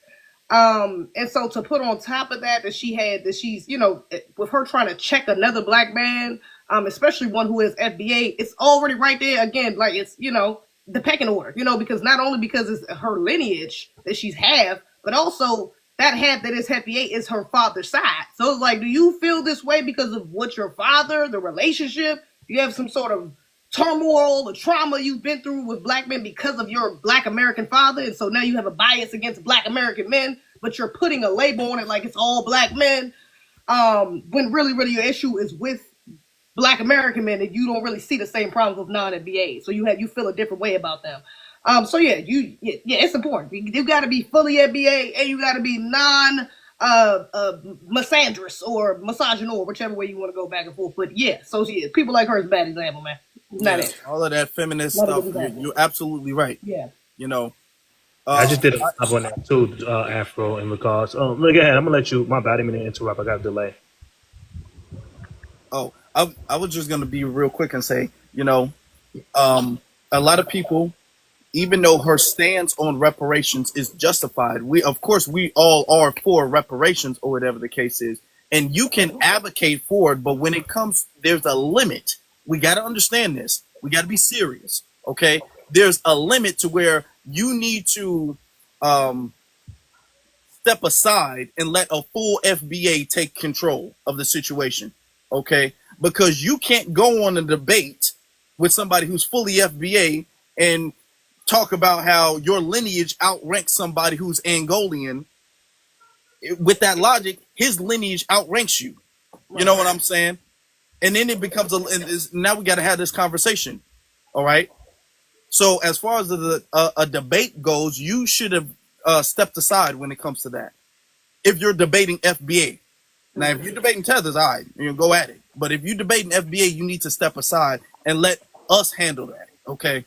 But Foundation, you want to add something? Then we'll get to Mary. Yeah, no, she was talking about the fact that, she was talking about, I guess, her experience with her father. She pretty much painted the whole group with a single brush. And that's kind of the thing that's going on now, I've realized. Because we've been on call, the most on call we ever been in a while, right? As far as the men and the women, which I'm very proud of us. We definitely need to pat ourselves on the back. But I don't think the immigrant class got that notice in that memo. And so what they're doing is they still making these lives and making these videos about black men, not realizing we're not doing that CIA COINTELPRO gender wars anymore. Right. And so I actually did a live on it because one woman, she was, and I knew she wasn't of our lineage. You can tell by the phenotype. And I did my, checked twice, checked the page, said that she was Jamaican. Shout out to Jamaicans. And I told her straight up. I said, well, not for nothing, black American man, black American woman, we've been on cold. And the moment I said it, I got muted. I tried. And so it's like the moment I spoke positivity, life into our people, she cut me off immediately, right? And then started, denigrate me. And then she said, you don't FBA people, am I a tether? And then she started asking weird questions. Because I just want us to look out the women and the men, that we have people cosplaying as us and they putting out content about black man, black woman, because they trying to stop the fact that we are the most unified that we ever been in a long time. And they don't like that. So now they're trying to use trauma. They're trying to use trauma to bond with us. And that's how they try to use trauma to separate us, because we are unified. So I just want to kind of put that out there, just because ZZ kind of touched on that. And I'll land on that. Yeah, we absolutely can do that.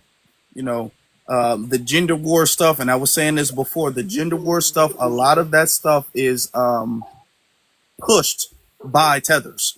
Okay. Sure. I'm not going to forget the fact, and I keep bringing this up, we can't forget the fact that it was, what's her name, Rhoda Omi or something like that? Osmond, the brick lady, who claimed that she got hit in the head with a brick by a black man for not giving him her number. And it turns out she made it all up. But here, the Shade Room, who's also ran by non-FBAs, they went and they echoed that thing as if it was 100% true. Okay. They amplified the situation. Then it became this whole thing about, well, black men, why do y'all have so much violence and hatred towards black women and all of this stuff? It's a whole bunch of stuff going on. You know what I'm saying? Somalian. And it was a big gender war. Even this stuff with Fresh and Fit, who's not FBA. Let's be honest. A lot Yeah. of their anti-black woman stuff, they're not FBA. You know what I'm saying? And they was out there, we don't date in the dark or whatever the case is, or dabble in the dark, or whatever they said. Yeah. And remember that? So we got to understand a lot of these people are coming from countries, the men and the women are coming from countries where their gender dynamics are not unified. And they project that when they come here. All right?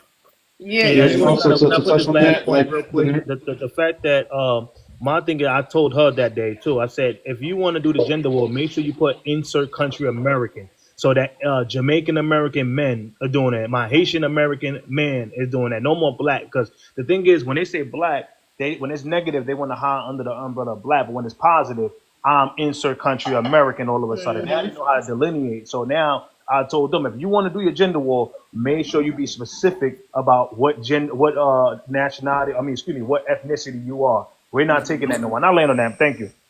yeah. Now, Also, I want like to touch on something on the brick lady. She was Somalian. She was like she works in healthcare too. She's a nurse, but she's been scamming. Like this wasn't like her first rodeo. Like she did this. Like when did that incident happen? Like a year ago, 2 years ago.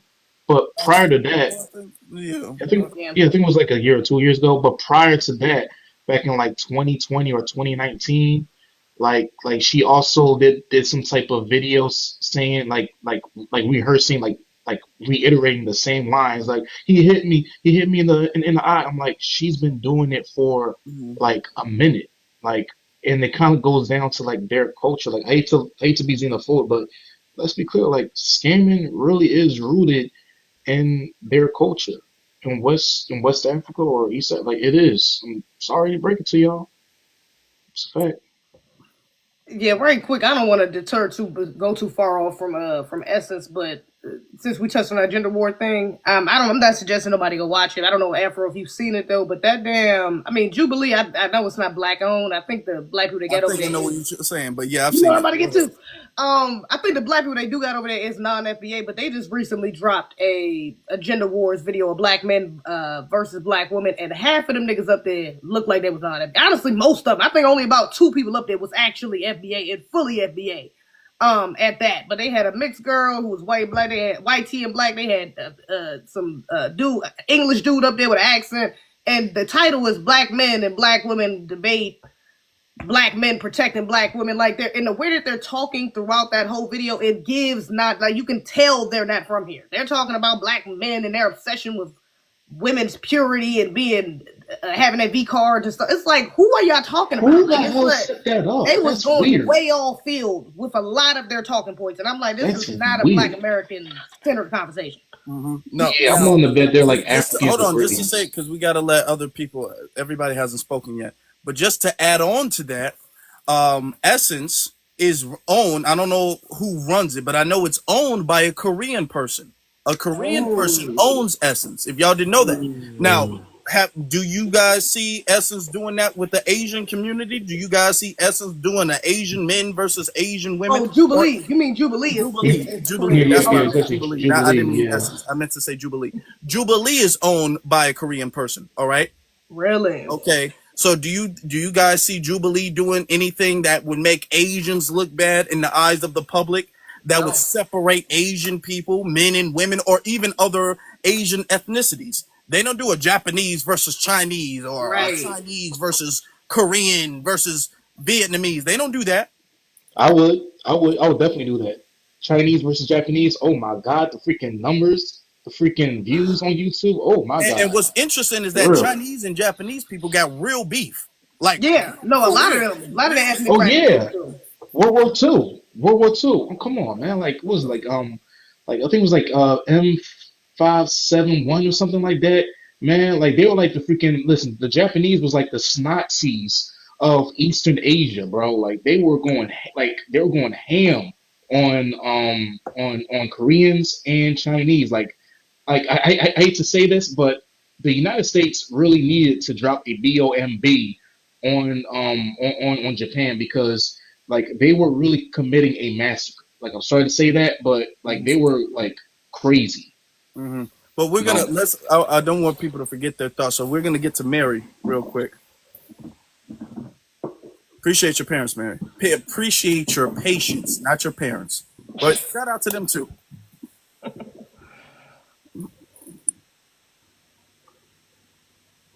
Did you say something to me, or because No, my no, just phone shout out kind to of your just hung parents. up? But go ahead, go ahead. Oh, all right, cool. Thank you for letting me up. I'm gonna try to be quick. Oh wow. All right. So Ava DuVay, it says online that her fifth great grandfather is a YT slave owner from Haiti during the Haitian Revolution, and that also her real father is of Haitian descent. Um, So I just wanted to make a comment along about the Haitian versus the Haitian Creole versus like I really get annoyed by the whole thing where they keep trying to. I think it's like a new thing where they're trying to say, "Oh, I'm Creole," like in Louisiana Creole and Haitian Creole are two different things. Mm, Even if you came and you traveled over to Louisiana after the fact, it's still not the same thing. Right. To when it comes to the topic, though, I know we're talking about Essence. Essence, this has been before they had this issue last year. A few years ago, they started doing this like inclusionary zoning, or I forgot what the title of it is, but they went forth to the city council and basically got it where none of the businesses that have been operating around Essence every year for years could operate. So the ordinance that they got stopped them from being able to host events and do venue related stuff within a certain, like it's like 2 miles, or I mean, a mile or mhm. something like that. Yeah. So it's more than what they're just saying about, oh, you didn't attend Essence and all that other, like it's really been something that we've already been looking at. And it's like, why are they acting like that? Yeah, well, now all of these things add up, and it affects Black Americans, because that's the people who are the ones doing these events and having these businesses around Essence. They're literal FBAs. Um, yeah. So I had one other thing though. I know this goes back off topic, but you were saying earlier about the indigenous situation. That is a concern that I've been wanting to bring up, that I see, because I was on somebody's live and I was just listening to what they were saying in regards to the black and the indigenous, and I was telling them, we were talking about reparations. They don't care about reparations. They have no interest in it. They're like, where are you gonna get the money from? Where's the money gonna come from? I'm like, the same place that it came from the Asians, the same place it came from the other people. They don't want to be associated with that. I'm American Indian. It's like a level of individualism that I can't understand, because we all have different mixed ancestry, right? But we all need to come together to a certain point, like meaning we need to have a label in order to fight what we're fighting. And they don't want to be associated. Mm.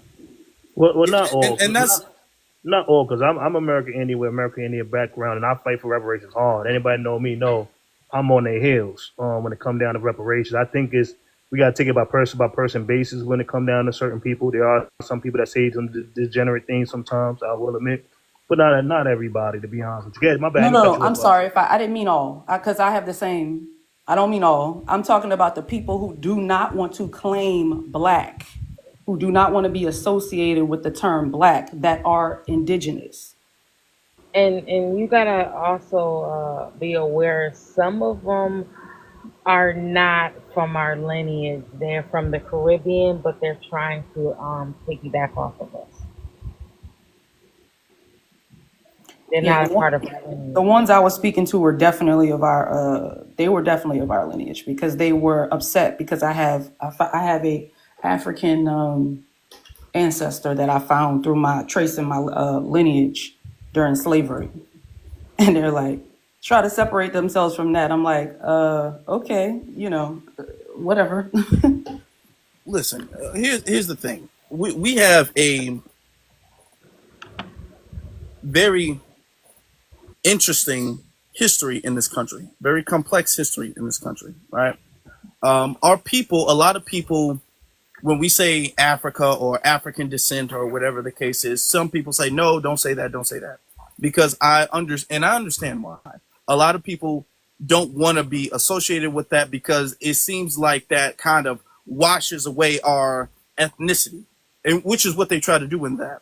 But we do have to understand that as far as foundational Black Americans, it's a mixture of a lot of things. There are some foundational Black Americans of pure indigenous descent.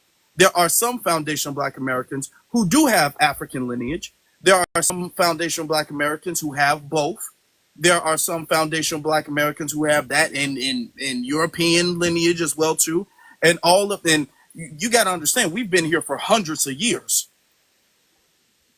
Plus there was breeding farms and all of this stuff, and this is a pretty big country as well too.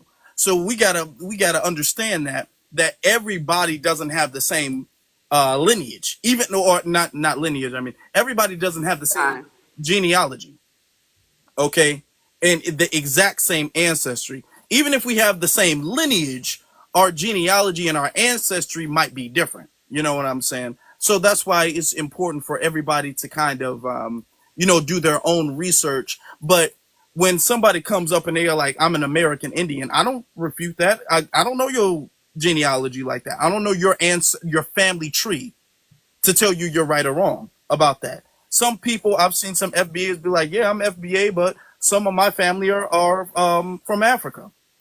I don't know your family tree to prove that right or wrong.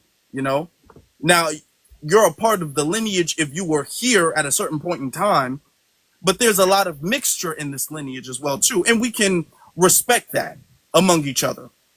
We can respect that among each other. We can respect the fact that there are some people who are American Indian. We can respect the fact that there are some people who are, just say foundational Black American or whatever the case is. There's some who say, hey, we still came here from a slave ship or whatever the case is. They believe that most of us did.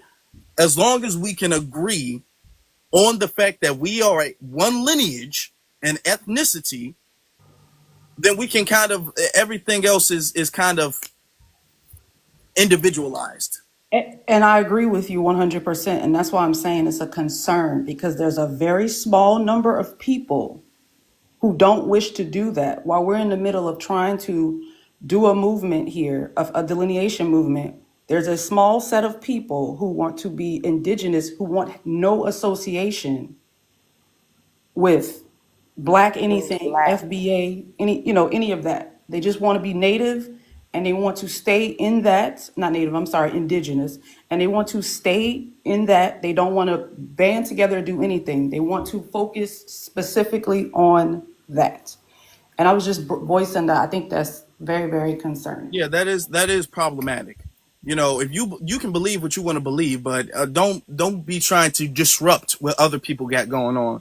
And I notice a lot of, or not a lot, but I notice some of them will come up and they will try to disrupt what we got going on. Why are y'all using black? Black is dead. Do you know what black means? And I had a call-in show for a few hours, and they'll come in and be all like, we got to stop using black. Okay, then what?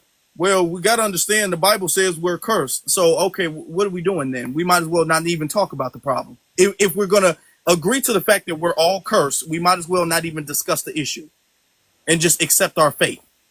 Okay, these are people who have this pessimistic mindset, and they want everybody to have a pessimistic mindset. And I'm not having that.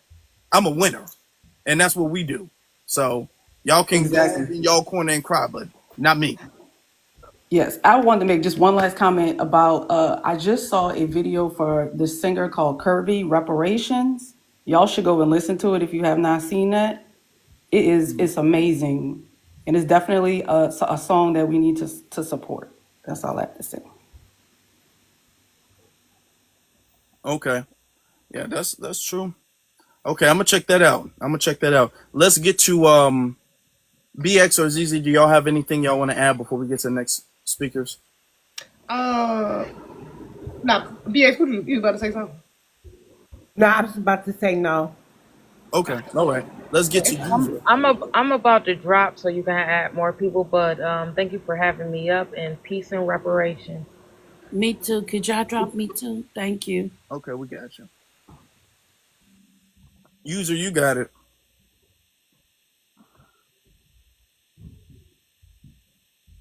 User, are you ready? Okay, we'll get to delineationist. Buddy in the panel. Thanks for having rundown on this Essence Fest. I think that this is a good topic that we do need to look into about people who cosplay us or want to change the direction of things that we create, our intellectual property, right? One thing I've been noticing is that these other ethnic groups want to take on aspects of our history with the intentions of trying to take it as their own, and that's a problem. They're not. In my book, I call it cultural fetishization or Negro fetishization. No different from like an Italian man who wants to have a glove of a Negro League person, right? These are the things that these individuals do because it comes across like ownership, like they still own us like we're slaves, and I just don't like that. Like, show me the black person that wants to have another cultural thing that doesn't really belong to them like that. It's just that everybody thinks that what we have created intellectually that they own it as a people or even as an individual, and I think that that's a very unhealthy form of a cultural appropriation and stuff of that nature, and it should be looked as criminal behavior more or stuff of that nature because like no other group goes up without paying homage to that other group and acknowledging that they created that intellectual property, take ownership of something. Like for example, like in Philly, they got this restaurant called the Black Dragon.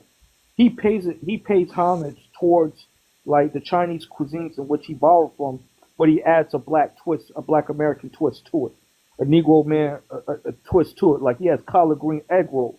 You know, that's some Negro stuff. That's some Black American stuff. But he does pay homage to where he get the Asian cuisine from. So it's a harmony that he built with his restaurant. I don't see that when other groups do that when they come take over our intellectual property and stuff like that, such as Essence Fest. They don't want to edify us. They don't want to support us, and they don't want to carry on the mission in which Essence was created in the first place. So I just wanted to say that it bothers me on a cellular level that people move in that manner and think that it's acceptable culturally. So it's a good job that you're holding this panel on this conversation, and I do want to keep it brief for the other people. But if you do spin it back around, I do have more to say on these topic and on this topic solely. Yeah. There's just, and this is, we're not asking for anything that we don't do for anybody. That's one thing about us. Okay. If we was to have a Mexican joint or whatever the case is, and we were to make tacos, we wouldn't be trying to say tacos came from us. We'd be all like, tacos come from Mexico, the burritos, chimichangas, whatever we cook there. Okay, we'd be wearing sombreros. We'd be doing the most. Okay, sometimes we do the most to make sure that folks know that we don't step on their toes. We be going above and beyond, making sure, hey, we not colonizing nothing. We got an anti-colonizer mindset. You understand? All right. But when it comes to them stepping into our lane and our field of anything, whether that's music, festivals, food, anything, it's always an agenda to push us out the room. It's not, they don't try to pay homage, give credit, nothing. It's always them trying to kind of push us out the room or like fill their stuff in. You see the cultural difference there. That's funny you said that too. I had just seen a video of people talking about FBA's talking about how some of these non-FBAs, and I think this was an innocent mistake, kinda, not really, kinda. But with the whole Black Scottish TikTok thing, it was a Black Scottish restaurant out there. They was like, yeah, my American cousins come out here and try soul food, and mind you, the restaurant name is like something soul food, I think. And he's showing all this quote unquote soul food, and when I tell you, the comments is filled with FBAs like, That ain't no damn soul food. That's not. No, that's not. That mac and cheese don't even look like our soul food. That's not. I mean, it look good, but it don't. That's not. That's some Caribbean and African dishes. Those are not FBA soul food dishes. That's not us. So yeah, but the guy who or whoever the owner is did make a couple responses in the comments that I seen, and he was like, yeah, this is our spin on soul food and da. And it's like that's not your spin on soul food because that ain't soul food. That's not soul food. Okay. So yeah, it's not the same, but they will try to force it or try to intertwine our stuff and make it seem like they're making something different or making our stuff with their twist on it. It's not the same. We make tacos. Our tacos mine. I heard you talk about that before. Our tacos was the best. That's tacos. true. Come on, you already know. Okay. You know what it is. Come on, we ain't over here like we invented tacos or this. We turned they tacos up. Okay, we just turned their tacos up. All right. And we did it in a respectful way, and we used their ingredients. We're not saying this is we're not using completely different foods and saying this is tacos. So yeah, that's funny that you brought that up though. Yeah. Everything we do is respectful, and this is why for a fact what we do is not too much, and we got to have at least 100,000 likes in the next 5 minutes, or else I'm gonna turn the comments off. I'm not sure what's going on. We got too many people in here, and we've been here for too long. Okay, I'm gonna start taking it personal if we don't get over 100,000 likes in the next 5 minutes. We can do it. We can do it. All right, let's get to. First off, user, are you with us? Are you here? Because there's some other people want to come up now. Sorry, my microphone wasn't working earlier. I just joined because I'm not. I just wanted to say I'm not an FBA. I'm African, and I just wanted to. I just recently started learning about FBA, and I'm honestly not here. Huh? Where are you from in Africa? Oh, I'm from Somalia. Okay.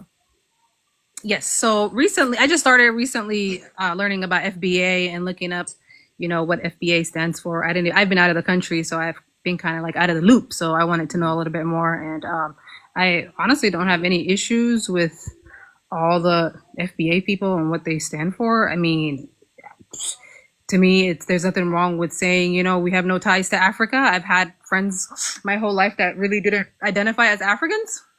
Sorry, by the way, I'm going on a whole different topic because I feel like it's not my place to talk about the Essence Festival because I don't really share the same experience. So it kind of doesn't pertain to me. Is that okay if I just wanted to ask a question, say something about FBA and then ask a question, if that's okay, like to all the panel.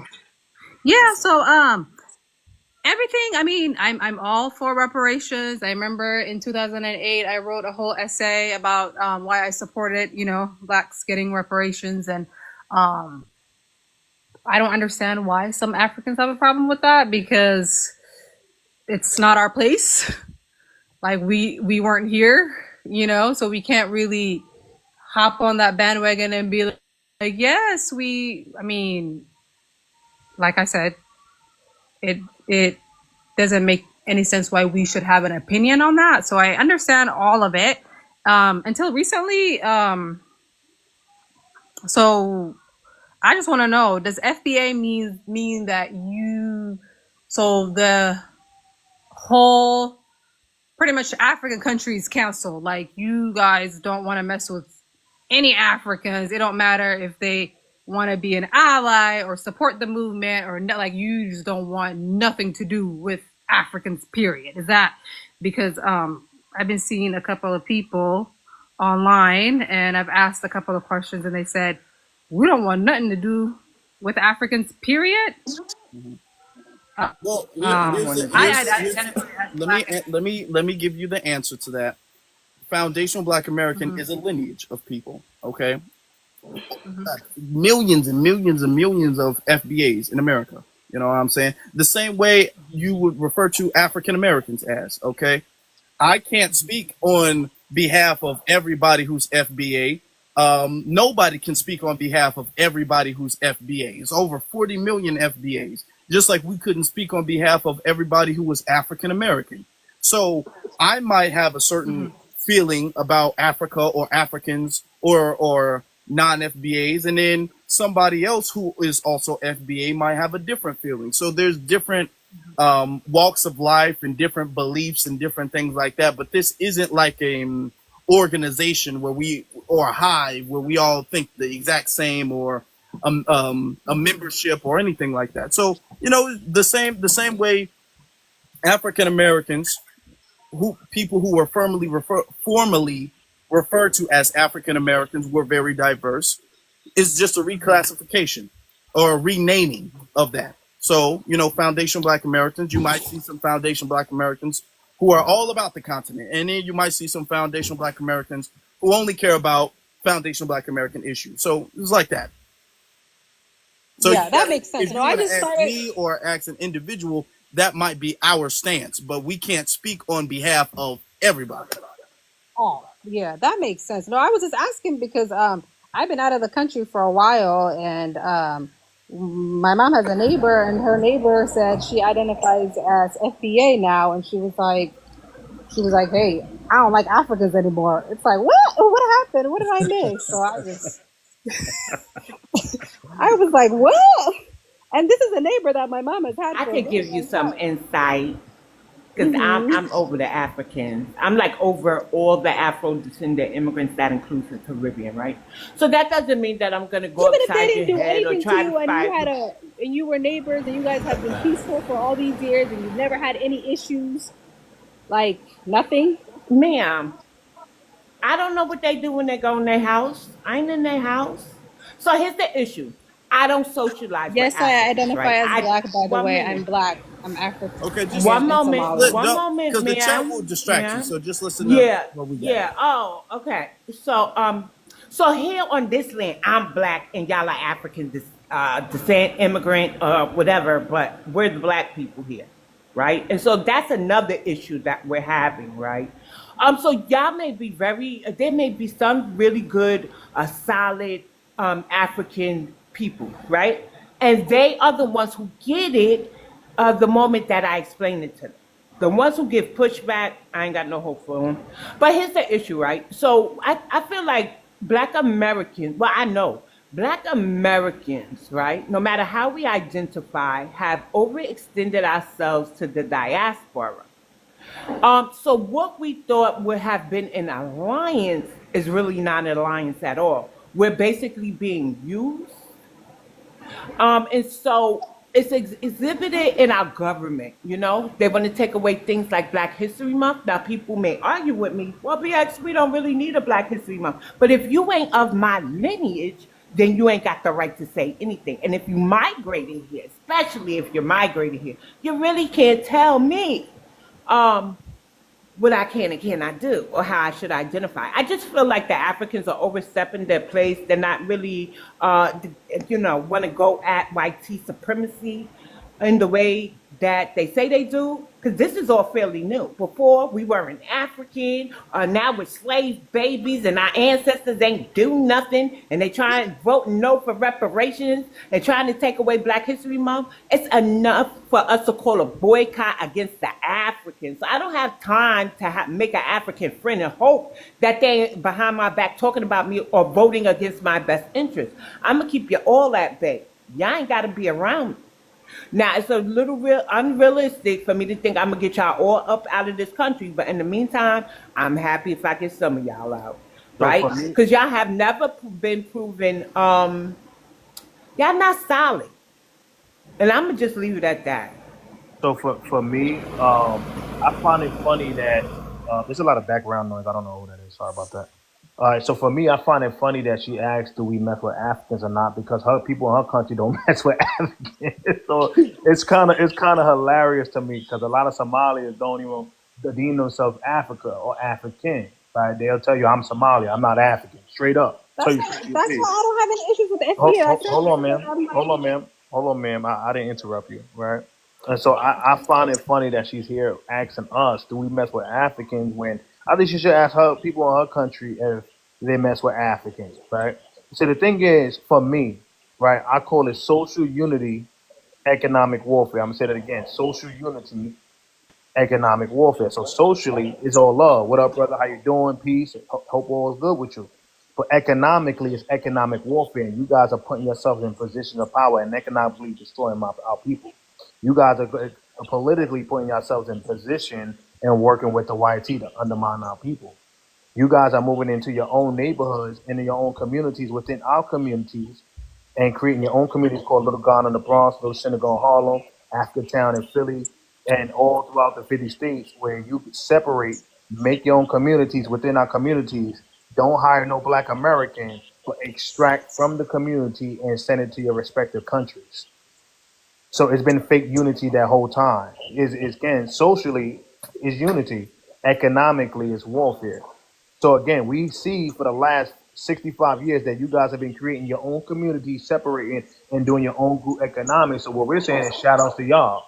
Now what we're going to do is do our own group economics and make sure that we have the betterment of our community. And now we get hit with the hatred, jealousy, and vitriol stamp all of a sudden, the boogeyman names all of a sudden when we want to do the same thing you guys all been doing for the last 65 years. See, the reason And there's why the nothing dollar wrong with stayed, that. reason why the dollar stayed within our community for 6 hours out of the day is not because we leave in our community. It's because we walking across the street and going to that African nail salon. We going to that African restaurant. We going to that Haitian restaurant. We going to that Jamaican restaurant. We going to all these people right across the street, and they're not hiring our people. So now we're saying, okay, we're going to keep that money. We're not going to go across the street. We're going to shop at Black American-owned businesses. And that chart that you guys like to brag about, that we at the bottom of the totem pole, that's going to switch in 24 hours the moment we do that. Because the reason why you're at the quote-unquote top and the reason why you quote-unquote doing better is because you in our communities and taking some of that 1.9 to 2.6 trillion dollars. So the moment we stop that and start going Black American-owned businesses, that's going to flip in 24 hours. So that's what we're going to do from now on. And I'll land on that. Chime in on that real quick before. Can I respond? Can I respond just for 5 seconds? I'm gonna head out. Let's let her. No. Could she stay because I want to say something directly to her. Yeah, but let's And let her I don't like respond. Yeah, I wanted to respond to him Okay. first. I agree with everything he said. To be honest, I have no issue with that, and that's why I said in the beginning when I looked up FBA and what it's all about, I totally understand, and I don't have any issues with it, and I understand why there's. I don't believe that we're better than anybody. I don't believe that we're more successful than the Black American community. No, I don't think that. And I know there's systemic racism. I understand all of that. So I've never walked in America thinking, oh my goodness, I'm successful. I'm better than this group of people that's been here all these years. I don't really see the world like that because I know how America is. I don't work with the That's white you. That's people. you. I get That's that, not and I us. understand. There's a lot of I honestly have never in my entire life woke up one day and thought, oh my goodness, I'm better than anybody. You know what I mean? Like and the crazy thing is I've always supported. I've always told even the Africans that are like, oh, we're doing better than all the Black Americans. I have heard those conversations and I have always checked them because I'm like, do you not know that there are systems in place that keep Black people where they've been and they fought? And so it's not like they can't be successful because they're not working hard enough. You have to understand what the white people have done and the systems they have put in place to make sure. There are some jobs. I was Now, a hold on, manager at ma'am. Wait a minute. I want to tell you something. We've been under white tea thumb for over 400 years. We don't need to address the white tea or deflect to them because we have the issue with y'all. So here's the thing. We know who created all the systems, the isms, and all of that, right? But it's a thing called complicit. Right? It's no different than we tell the whitey people who said, well, I didn't own no slaves, but you still benefit off of slavery while not wanting to help us, while you want to harm us. Now, I'm not talking about physical harm, but things that I said to you, like that voting no against reparations and wanting to take away our Black History Month, those are harms. Because of what we face on this land, we fought. We're not a people to migrate out, man. We went over 200. They ran up in so many of our Black towns, destroyed it, right? And we've managed to rebuild. We ain't migrate out. And I understand the ancestors who did, right? I understand the ancestors who wanted to repatriate and wanted a land of their own. But we ain't those ancestors. My ancestors ain't those ancestors. My ancestors stayed here. Afro stayed here. ZZ's, every Black American's ancestors stayed here. And so that's the lens that we're looking through. Y'all coming in and y'all displacing us. And, oh, well, it's only 1%. 1% of immigration harms a foundational Black American community, especially if it's impoverished. And that's where your businesses are, mainly in New York. I'm in New York. Okay, so that's the issue, right? Because it signifies to white people that the area is primed for gentrification. Not only that, y'all are not very respectful here, right? Everything is transactional. But when we get in these apps and get on these spaces, all we hear from Africans, various Africans from different nations, because we ask them where they're from, your areas, the hood, it's dirty, you all in jail, you're all this, you're all that, you're single mamas, EPT babies. But they're here protesting to get the same things, okay, that they say we have. I wish I got a food stamp. I got a Can I say something 24-year-old real quick? who eats a lot. Next in the queue. I I promise definitely I'll be want. good. Honestly, where I Okay. live, there's not Okay. a lot of black I Okay. people. promise I'm There's not not gonna really say a lot nothing of Okay, out black the hold way. people. on. Hold on. In my state, there's not a lot of black people, so I feel like it's different in New York, and there's a lot of more African people. So you deal with a lot more than I deal with, because I mean, where I'm from, there's a lot of white people, so I don't really, and there's not a lot of State are African you in? people. What state are So, Central you ma'am, Pacific in? Northwest, Oregon. ma'am, so Huh? you don't see them panels full of Oregon, okay. Africans? You don't see that panel full of Okay, Africans talking? let's move on. Let's not even do that. I'm gonna let you, ma'am. No, I Go was gonna ahead. ask her. Like I she said, really have not. I she's making swear it I have seem not. like she's I have making it not. seem like that they not out here talking ish. Like you're just one individual person. I got two So pin you videos can't Not, right speak for a now. not, whole not group the of people. I haven't seen the Somali All right, community. look, I'm not gonna user, lie, because the I Somali got two community, pin we have our videos. own issues. You, We have our own issues that we're dealing with, because we're also we're targeted, because not only because of the skin of the color of our skin, but we're also Muslim. So we have other issues that we're dealing with. So user, I don't see them. you're censoring yourself, right? So I got two pin videos. If you didn't see, I got two pin videos, literally of people saying the most vile, nasty, demonic, root chakra things you could ever hear in the world. Right. If you didn't see it, just go to my two pin videos. You can see it right there. That'll help you out. All right. But one thing we're not gonna do is censor ourselves when these things are being said. Yes, things are happening to you, but we got all of y'all acting like the tool for white T supremacy. You guys are the tool and the weapon for white T systems in place. Let's be honest. And you guys are only made to be a buffer class to be in between. That's why they having y'all come here by the boatload and strategically putting y'all in our areas. Because they know if they put y'all in these white T areas by the boatload, what happens is going to be another J6 in 24 hours. So they put y'all in our areas to undermine us. Let's be clear. So we're not going to sit here and center ourselves and play victim. It's honestly, respectfully, it sounds like a white T tactic, what you're doing right now. So, but I'm going to link. I know Brother Afro Lee said he want to move on, and I'll land on that. No, I just want to chime in a couple of things just about just more or less the criminality, right? We have over 300,000 black women, men, women, and children that has been abducted. There has not been any investigations. They've been human trafficked and all these other things that have happened. And nobody has not searched for the bodies of our people, right? And when you start to look at some of these cultures that come from the land of Africa, these are people that engage in such practices. And when we're talking about this boycott, and African people are saying that they don't want to provide health care service for our community, that's a problem. These are criminal behaviors underneath the guise of professionalism, which is carnal. You have them as posing as who don't even have the right legal status in America, becoming police officers, supporting the system of white T supremacy, right? These are Africans. These are Caribbean folks. These are well-documented things. Them falsifying their education status to be a part of the medical profession with the sole purpose of working with our elders, harming our children, being complicit to white T people who are hurting our infants, right? Like these are things that really go on from a criminal sense that gets neglected because they don't want to view Negroes and Black American and people from the lineage as being victims to the system and being victims by people who immigrate over here to the United States.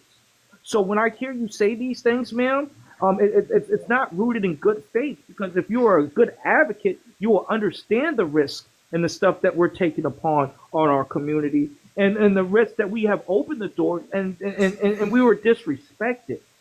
We were harmed. We were even unalive for the support of opening up the doors for these communities. And it has been a strong disservice for our people. So if you're a real advocate, you would actually leave United States and stay away from us and tell your people to do the same. That's kind of the type of time that some of us people are really on, because the harms are too great. And we should not have an undue burden for groups who don't want to support us. So thank you for allowing me to speak my piece about this. And we're talking about criminality that you guys are doing. And you said you're Somali. We got the Somali gangs that are coming over here, right? That are taking out some of our Black American individuals that are part of that lifestyle, right? Stop These are what they call generalizing, trans. please. Wait, ma'am. They're called trans international gangs, intercontinental gangs, where you guys are operating not just in America, but in Europe, in Africa, and other nations as well. So, like, some of you guys are a threat to national security. Just to keep it a cool stack with you, you're a threat to national security. So That's the reason why Trump wants you guys your out of the country, just to keep it a full stack. right to America, so I can't be America because you said Ma'am, so. you're I going can't in be and out. America. Hold on. We're Yeah. stopping this. Okay. But I don't understand. I Okay. Hold on. You're You can't breaking up. understand. You're not a good ally. don't If you understand can't why I understand, you're can't not a be good in America. I'm Guys, staying out of the listen. way, and I'm staying out of the way. Why? Listen. Okay. I thought it Here's was the the thing. people. You want the They're get, people that are And against one moment, Islam. ma'am. That's the the people you host want wants out to of the speak. people that Hold on. want to cancel everything, not the Yes, people we that want the support. Somalians out too. Have you seen Minnesota? Okay. Can we not do that? Everybody, you ask your question. We're moving on, ma'am. These are people who are giving you their individual thoughts and beliefs. I don't speak for the lineage. Nobody here speaks for the lineage. You have to ask each individual what they think and what they believe. Your question has been answered. We're getting back to the subject, okay? We've diverted from the prompt too many times this live stream. So from now on, everybody's opinion needs to be about the prompt, or else we can start wrapping things up. All right? Thank you. Let's get to Bookish Brown.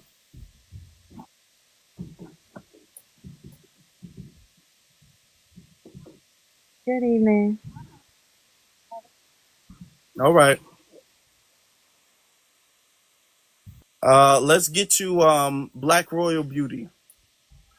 Hello. How you doing? I am good. I'm good. Yeah, I'm actually glad she resigned, and I don't know. I hate to say it, but I kind of hope that it just falls all the way down, because I just think that the way the whole situation went down with the Essence Festival was just something. I don't even understand why would they even want to do that, but I honestly hope it just falls all the way down, and we come up with something else that don't have no ties to nobody but us. Mm. Yeah, I mean, let's be honest. We gotta. Uh, but I dropped somebody on Dropped accident. the wrong Let's back up person. real quick. Hey, Halo. I said I think you dropped the wrong person. I think Yeah, user was the one who said she want to get dropped. yeah. I think okay. User said that. Okay, I dropped the wrong person. That's my fault. Afro, definitely a pleasure, brother. You have a good one. Enjoy the rest of your day, all right? Okay, you too. Thank you, brother. I Thank appreciate you, you. BX. Thank you. Y'all have a good one. Peace. All right. You too, Marsha. Bookish Brown. How y'all doing? We're good. How you doing? I want to know, did you guys speak about the owner of Essence and how he got Essence in the first place? Have y'all spoken about that? We've spoken about the owner, not of how he got Essence in the first place. Well, I want to speak on Ugmo right there too, but before we get on Ugmo with the ugly glasses, but y'all know that him and his partner,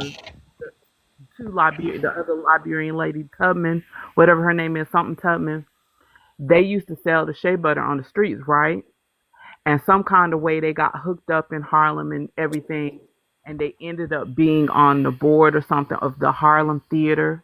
And then when they got in cahoots with the Harlem Theater, they actually leveraged the building for their loan for their business and had the audacity to default on the loan, and that thing almost went over topsy turvy. Mm. The Harlem Theater. Y'all look that up. You can probably look that up and get more personal details to that. But the whole business itself and how he started it and how he got the money was on the backs of one of our institutions. And let me also talk about his obsession with, I don't know what kind of predatory person he is, but he's obsessed with using our institutions to get rich.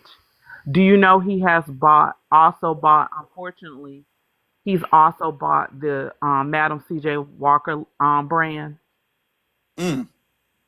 Do you know he's actually bought her freaking mansion? Really? No, Yes. I'm not. No, I didn't know that. I did not know Yes. that. This man is obsessed. Manifestation. It's like he's doing some type of predatory uh uh takeover, colonizing of our black institutions. It's No, they weird. trying to take us over. That's what they trying to Well, do. yeah, So yeah, absolutely. But he definitely has taken over the Madam C.J. Walker brand. He has taken over her home and is turning it into a museum. Someone way out of the lineage has that now. So that's disgusting. Okay, let's get the Ugmo here. What's her face? So she was a chief diversity officer, and the thing about it is most of these chief, if you look into it, majority, not all, but the majority of these chief diversity officers are of foreign descent. So they get these foreign people, black people in there so that they can have a black face without a black American consciousness. So all of the things, so that's why you understand why all of DEI and all of these things really didn't benefit us. Most of them benefited immigrants, white people, LGBTQI, ABCD, not to be disrespectful.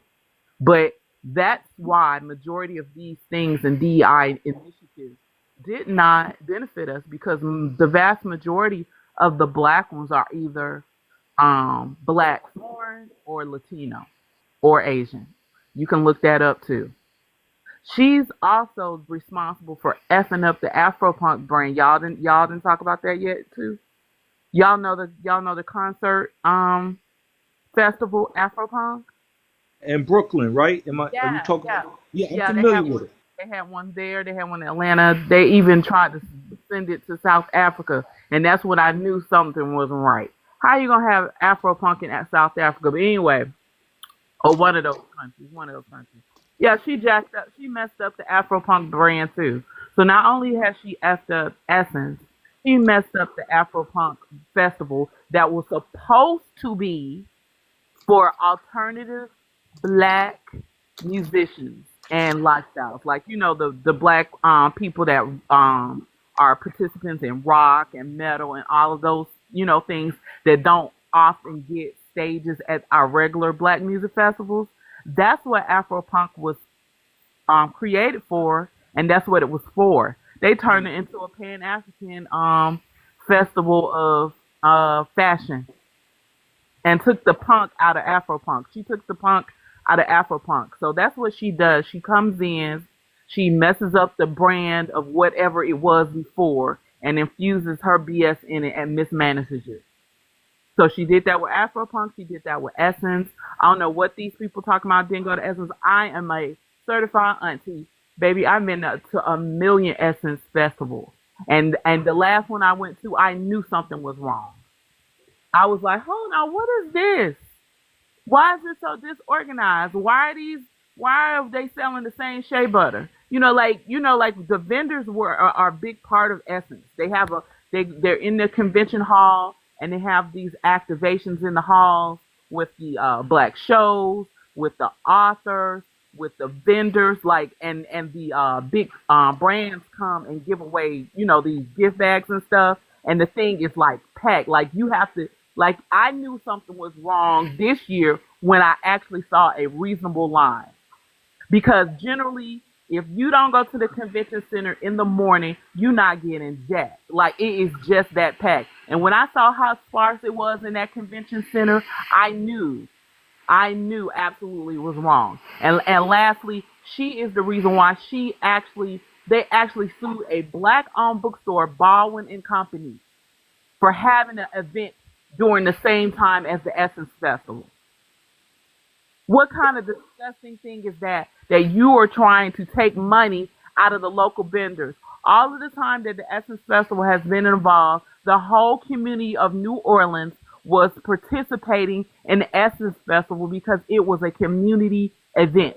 It was a Black American party, function, period, point through and through, from the person selling water on the corner to the big corporation in the damn festival. And they cut all of that out and cut all of those vendors out that rely on the Essence Fest every year for their big influx of money. They cut them out like some old crazy colonizers.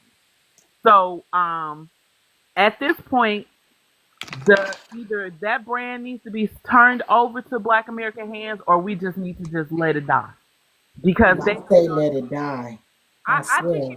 I think it can die too, because at least when we had our hands on it, I think it's done. They've done irreparable harm. The whole magazine concept is jacked up. The content is messed up. The photo shoots are messed up. The interviewers are all foreign. It's just all messed up. So yeah, I really wouldn't care if she has run it to the ground to the point where it doesn't even appear anymore. And I just wanted to give all of that information. I'm sorry if I was long, but I just wanted to give you guys all of that information because it's important in the grand scheme of things to know how really insidious these people are in trying to take over our cultural and historical um, organization. We have got to get a handle on it before they encroach into anything else. And I'll land. All right, thank you. Let's get to Black Royal Beauty. I had spoke already, but I agree with her with letting it die. It's just like Soul Train, like when they tried to take over that. I just feel like once they take it, it's not. It's just, I don't want it back. Once somebody else come and take something and then destroy it. So I agree, and I'm shocked because I didn't know that. So I learn something new every day I come on here, and it just disgusts me. That's all I can say. I'm done. All right, let's get to Divinely Black Beautiful. How you doing, Afroleak? Thank you so much for letting me speak. I'm not going to stay up here long. I just have one or two things I wanted to add to the conversation about the topic. And I want to, for one, piggyback on, I believe it was Bookish that was speaking about Rich Lou Dennis.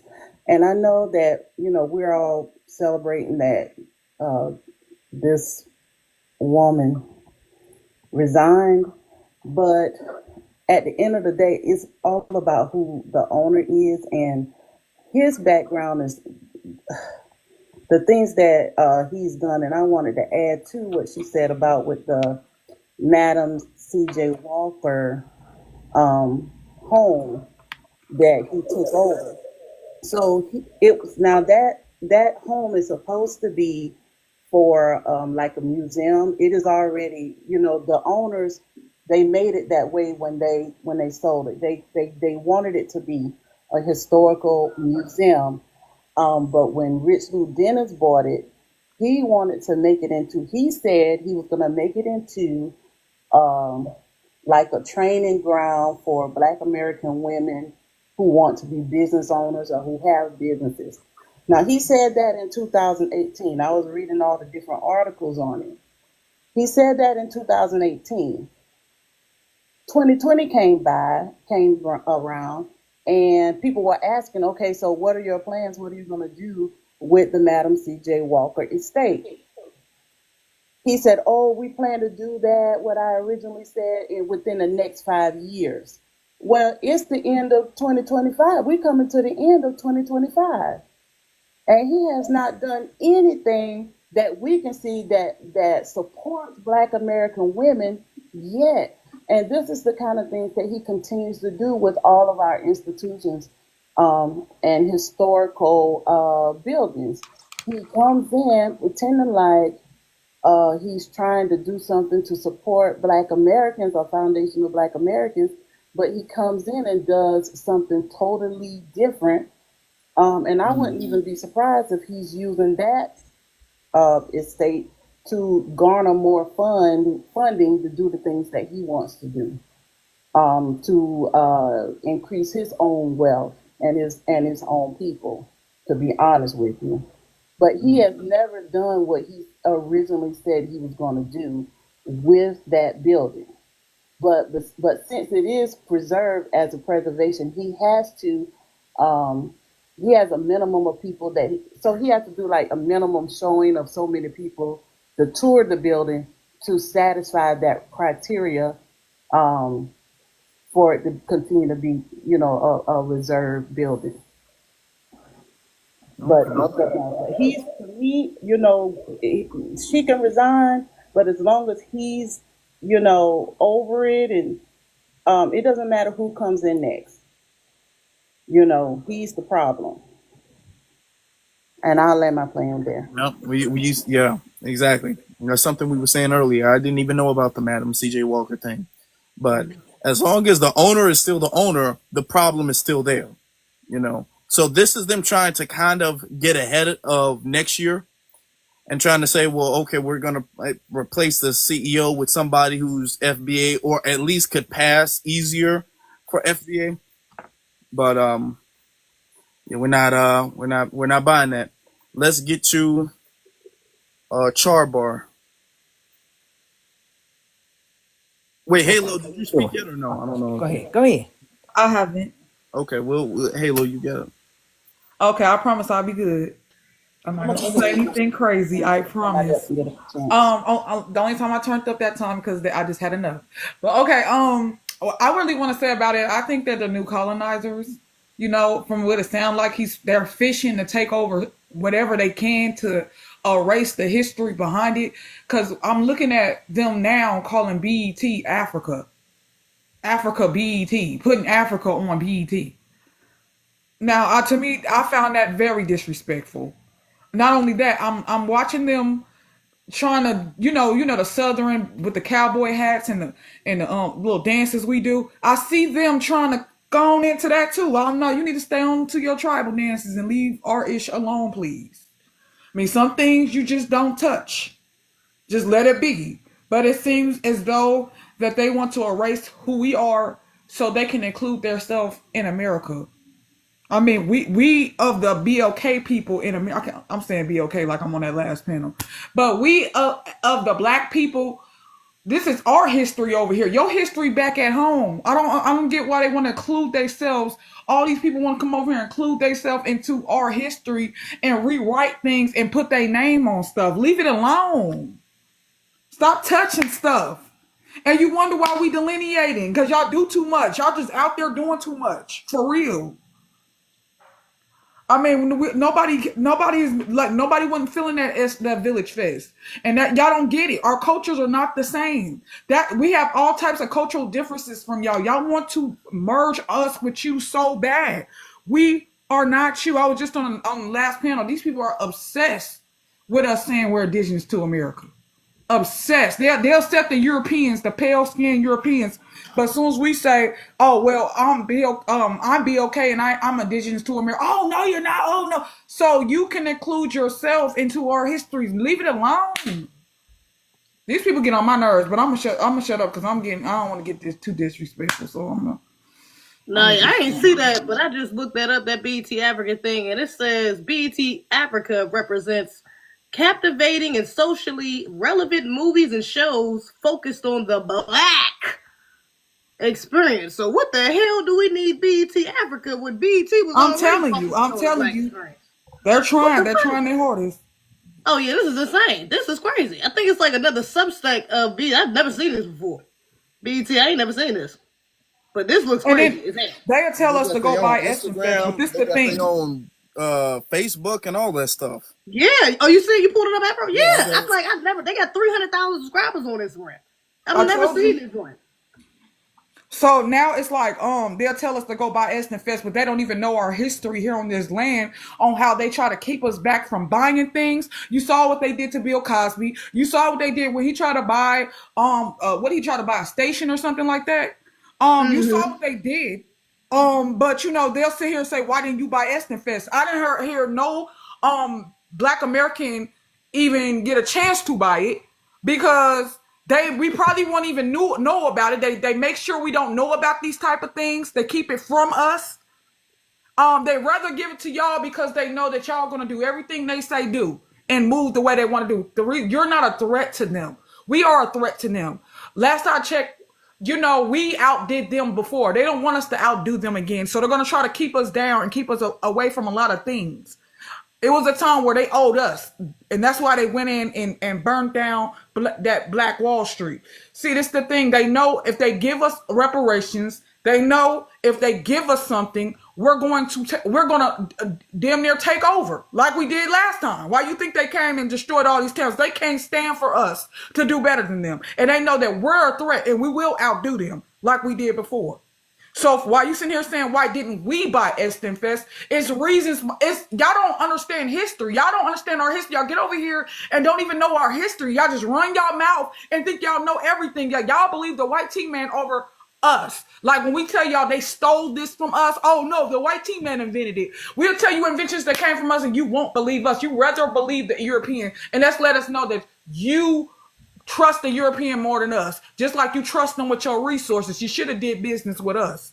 But you did business with them and now your land is still in shambles. And you know what's crazy? So Because they use the success they get off of our culture. So sorry. We're bad. My niece walked in. My bad. You know, I think it's interesting while she's gone for a second. I think it's interesting. If I'm not mistaken, I think Tyler Perry tried to buy BET. If I'm not mistaken, I he remember didn't. that vaguely, and Byron, they didn't want to sell it to him. Byron Allen did too. Yeah, and as problematic as Byron Allen and Tyler Perry are, they are both FBA. Okay, and they were willing to pay full price. They weren't asking for no discount or nothing like that. And it was this thing of, well, we can't admit that we don't want to sell it to you, so we're going through this long negotiation thing until somebody we really want to sell it to comes up, and then we're gonna sell it to them. They do that with commercial real estate and franchises and ownerships and all of that stuff, where there's all this paperwork and loopholes and negotiations and all of this stuff because they really don't want to sell it to a black American. All right. They want to sell it to somebody outside of the lineage, but they're waiting for them to come up. So when Byron Allen, who else did I just say? Tyler Perry, when they're at the negotiation tables, it's weeks and weeks and weeks and weeks of negotiating, of seeing and waiting, and then a second Liberian comes up. Oh, the paperwork's all ready. All you got to do is sign your name right here, and you got the ownership. It's that simple. It's that easy. Did you finish your thought, ZZ? Oh yes. You know that's crazy that they really try to make it a flex or some sort of thing that they can boast about Tyler with the Perry's not from success. the Caribbean. I don't know why y'all. Okay, keep going. Nobody in the chat room trolling. Keep going. Heard that. And try to boast about the success they have off of what they do, but they don't like to mention or focus on the fact that whatever it is that they're doing or throwing or selling, usually it's off the backs of our culture, you know. And just like Essence Fest, the only reason why it was successful even before now, because he's owned it for a few years, is because of the centered Black American culture within it. That's the reason why they're not coming over here and coming up off of us off of their own culture. You have to attach yourselves to our culture in order for you to come up over here, because we are the center. Where the only way you're going to get any type of movement is if you involve yourself in ours, or intertwine it in some way. So yeah, they know what's up. They know that we the key to success. Mm-hmm. Very true. Um, and we're doing what we need to do. We're doing what we need to do because they can keep selling it to non-FBAs all they want to. But the thing is that if they sell it to non-FBAs and the non-FBAs they aren't making any money, then that's a bad business. Okay, it's bad business for the buyer and for the seller.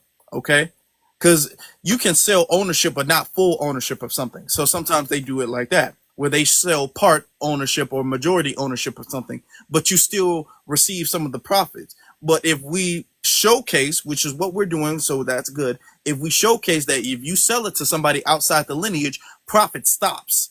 It like drops like a rock. It does. It just completely stops right there. They're going to have to think like, okay, this is not a advantageous business venture for me to buy BET or for me to buy such and such and such, because if I buy this, ain't nobody, I'm not gonna make any money. All of these people, whether that's Richard, whatever his name is, the Dennis. Liberian guy. You say what? Dennis. Yeah, I know you're talking about Dennis, him. Richard Dennis. He's doing this because he's expecting a return on investment. Okay, right now we're showing him the return on investment has stopped. Ain't no more return on investment for nothing you got going on. All right. We need to actually find out everything he's got going on and make sure that he ain't getting a return on investment for nothing. That's what we need to be doing, to be honest. Let's get to, what's your name? Charbar. Hey, Afro. It's Sharp Bar, but it's okay. All right, my bad. It's all right. As far as the prompt, I just wanted to share a story my grandfather told me when he checked me real heavy. He said, what's the difference between a thoroughbred and a mutt? A mutt can never be a thoroughbred, but a thoroughbred can pick up mutt tendencies. And that's how I feel like we going through that right now. We dropping our mutt tendencies. Shook my little butt, shook me straight.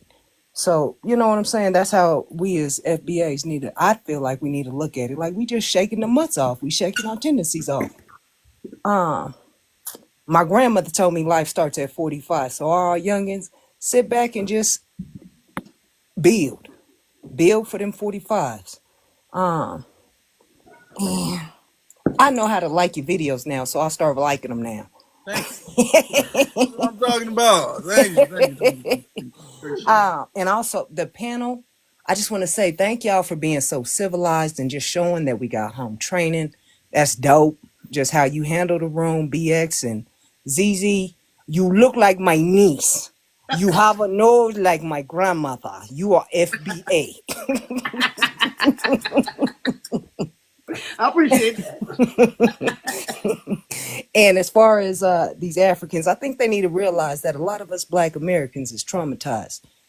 We dealing with it, you know what I'm saying? We do well by it, but we traumatized. And what they don't want is this foot update.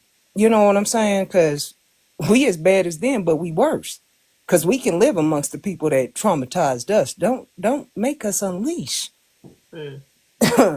So yeah. Oh, and I talked to my son, and he ain't ready yet. He doing his electrician stuff. So yeah, I'm gonna have to go ahead and put boots to ground myself. I'm about of age. Okay. But thank you. I just wanted to say that to all y'all.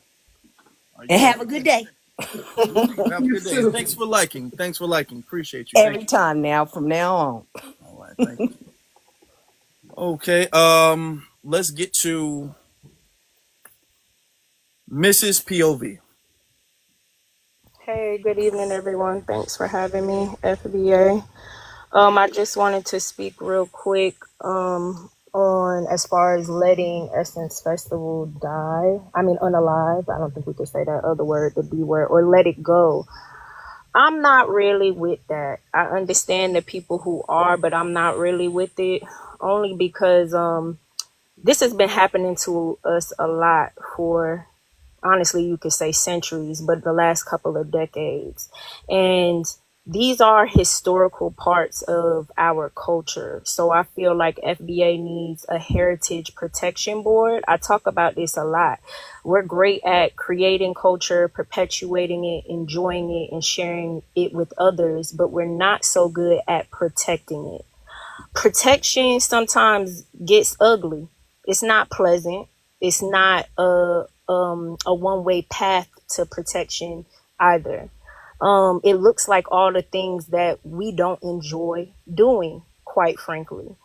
We have to protect our culture, y'all. We have to. I'm not, if we let things just because somebody else has taken unjust, unlawful ownership of a piece of our history or our culture, whatever they're doing, for profit or not for profit, we have to take those things back. They belong to us. They have a home. They have a place, and that place is here with us. We have to show people that we're serious about our culture. We love our culture, and we're gonna go to great lengths to keep our culture. We can't keep starting over. So when I say that, it's like when you sell grandma's house. If all of our parents and grandparents continue to sell their homes or not pass them down to someone in the family, it goes where? Back to the bank, back to the state, and back into YT hands. We can't do that. Then the next generation has to start from scratch, acquiring land, community, and property. You see how that cycle works? So we'll be doing the same thing with our culture if we don't protect it and take it back. Now, something else we could do is, number one, this man needs a lot of public scrutiny, way more than what he's getting. He needs to be publicly criticized on all platforms. He needs news stories, and he needs to be talking about it way more. He needs to be condemned publicly. We can also write personal letters to the boards in Louisiana, to the city hall in Louisiana, telling them that we want the state of Louisiana, the city, I said the state of Louisiana, but we want the city to buy back the Essence Festival. They could do that. They have more than enough money to buy back that festival from that man. And then a new board that is FBA needs to acquire it. We can't just keep letting go our culture and heritage and saying, oh, we can let it leave us lose it or die out or whatever. Excuse me, TikTok. We can't keep doing that, because then someone has to come in and start from scratch every time. So just imagine if we created FBA festivals and new cultural things that we can enjoy as a community. In 20 or 30 years, someone might try and buy that. Then what we gonna do? Our children got to start from scratch and build another one? That's not fair to them. So what I want FBA to work on is the protective orders, the protective sides. We're not complaining enough. We are not. We're not complaining enough, and not to the right people. You could call up personal lawyers and write cease and desist yourself. And I encourage you all to do that. That man can absolutely step down and give that festival right back to the city of New Orleans. He could give it right back. They have enough money. It's only a couple $1,000,000. They will take it right back, but they need an FBA board to replace it immediately. So let's focus on doing that. I'm not with us just letting our culture die out. That's the wrong thing to do, because every 20 to 30 years, we're going to have to start from scratch. And it ain't right. Let me add to this, and this is something I said when the whole situation with Essence first popped up, and we were first going to be boycotting Essence. And I said this on YouTube and on TikTok, or whatever the case is. And I do respect other people's opinions on that. I do respect other people's beliefs and other people's strategies, and I believe that as a lineage, I can agree to disagree with somebody. If they want to do something, they can do it. I'm not no leader. There's no leader of the lineage. Everybody from the lineage can go about what they want to do their own way. But I will say that is a part of our culture. We got to understand that some things in our culture we do need to evolve from. We do need to change. Okay, we have this problem in our culture when it comes to letting stuff go that we shouldn't have let go. When I saw the documentary Microphone Check, and we were talking about, and they had a small segment of rock and roll, which also plays into hip hop and all of this stuff with the very energetic music and stuff. And I forgot exactly who the speaker was. I think it was the Juan B who said this. He was all like, "Yeah, we created it, but then when white people came to colonize it, we let it go, and we shouldn't have did that." And now we have this thing of now we want to come back and reclaim it, or now we don't want to give them full ownership of it because it is a part of our culture, but we should have never let it go. Once Elvis got in, we was all like, never mind, I want to do something else now. No, we shouldn't have never let that go. We should have never let country go. We should have never allowed them to come in and then take ownership, and then for us to now we got to go back and now we got to clean up this mess. Now we got to come back and try to reclaim something that originally belonged to us. We got to break the habit of letting things go, even when it gets difficult to hold on to it. I just want to say I wholeheartedly agree with that, sister. I was thinking that the whole time because it's not something, because we've had it for so long. It's not something I necessarily want us to have to give up. But her idea of having a Black American panel and about the city by the back, I love it. I'm with that. I'm 100%. I will be all full chef. I haven't gone to a Essence Fest event, but if that were to happen, I would give it a try. I would for sure try that out for sure. If we could reclaim it, I would love that for sure. Jump in on this because I'm very passionate, like you are, ZZ, and I'm passionate like Afro, and I'm passionate like that last young lady that just spoke. What I want to say is there are certain things we should let go of, because the thing is we're not letting go of what essence is when we created it as Black Americans, foundational Black Americans, indigenous foundational Black Americans in this country. We want to revamp and make it new and give it another name. And so we have to know when things are tainted and it needs to be dropped and let go. And it needs to be, like I said, a reminder of their failed attempt to try to take over something that is foundationally ours. I'm not saying drop the concept, the idea, the embodiment of what essence is. Let's rename it, let's reclaim it, and let's gatekeep it. Period. Let's rename it, let's reclaim it, and let's gatekeep it. Rock, R&B, country, soul, all the things that are ours.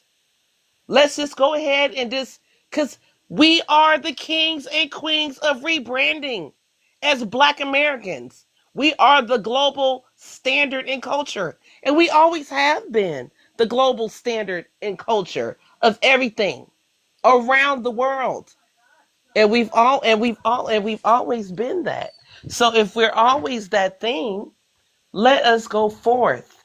Let us go forth and just put a different name, put another title on it. Let's rename it and keep it moving forward. Because guess what? What we are looking like now in this generation, beauty looks different, fashion looks different, music looks different. Everything that we do has evolved like we always evolve. We've always been the evolvers. Yeah, let's reverence and hold tight to what is ours from the past, but let's just redefine. And who's against that? And if anybody is, let's talk about it. Because everything that we've always created and everything that's always been since the 50s, the 60s, the 70s, the 80s, the 90s has always been Black Americans. And everybody's always followed behind us. So let's not be scared to just rebrand and move forward. And on that, I'll mute. It's very interesting because I am a very forward thinking person, and I do like to have a dialogue. I'm actually glad that both of you all are up here live, because it is a thing of we do need to be forward thinking people who think forward, people who move forward. And that's what I like to do. I like to, push the lineage forward. I'm not we got to go back with everything and we got to push things forward. I also want to say there is a point where we got to break certain habits. And I do want to ask the question, and this is something that I'm going to have to think about. When do we, because I don't know the answer right now. Really will have to think about this, especially when it comes to essence. When will we break the habit of putting something down and then letting somebody else take it? When do we break that habit? You know? Say this when we can I just share Yeah, my go ahead. opinion. Yeah. So when we get into, like, I'm going to go a little further back from Essence and talk about how Viacom took over BET, because I feel like me, BX, and a few other people within that group, we saw the shift take place. And whenever we see, moving forward, all of us, when we see an infiltration of a demographic of people that don't represent us, because we saw it back then and we just said, oh, we're just expanding, it's inclusion, and as a welcoming demographic of people, because we've always been the most welcoming demographic of people. We need to be a little more gatekeeping, because all of a sudden there was a wave of Blue Eyed Soul. It was like, well, where the hell did this come from?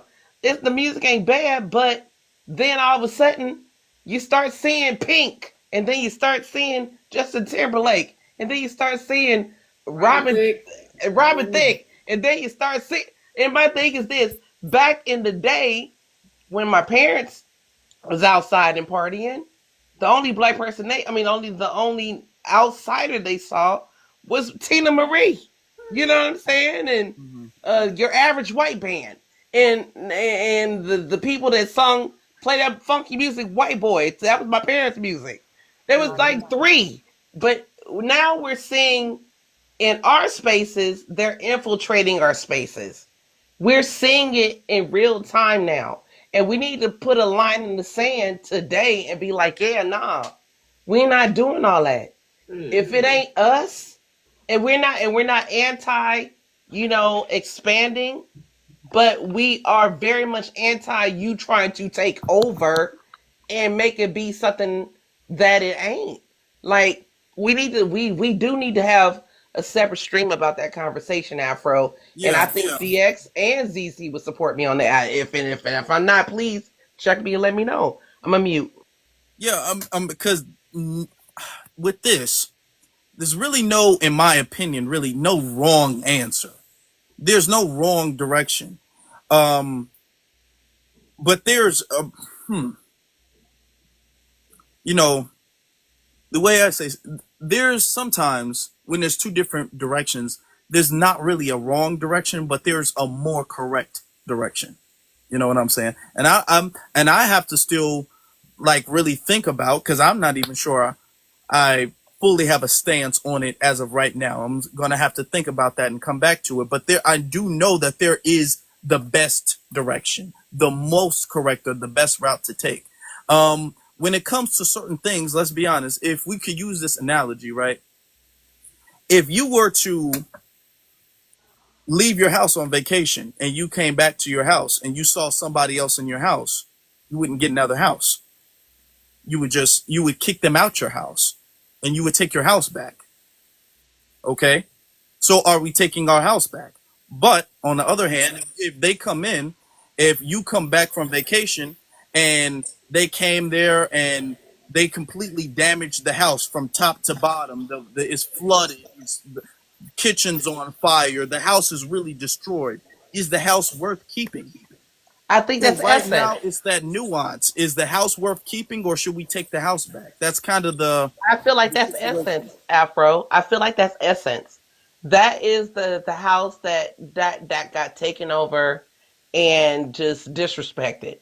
And my thing is this: I kind of feel like moving forward, because let me tell you, I kind of feel like the generations before, we weren't privy to the co-opt.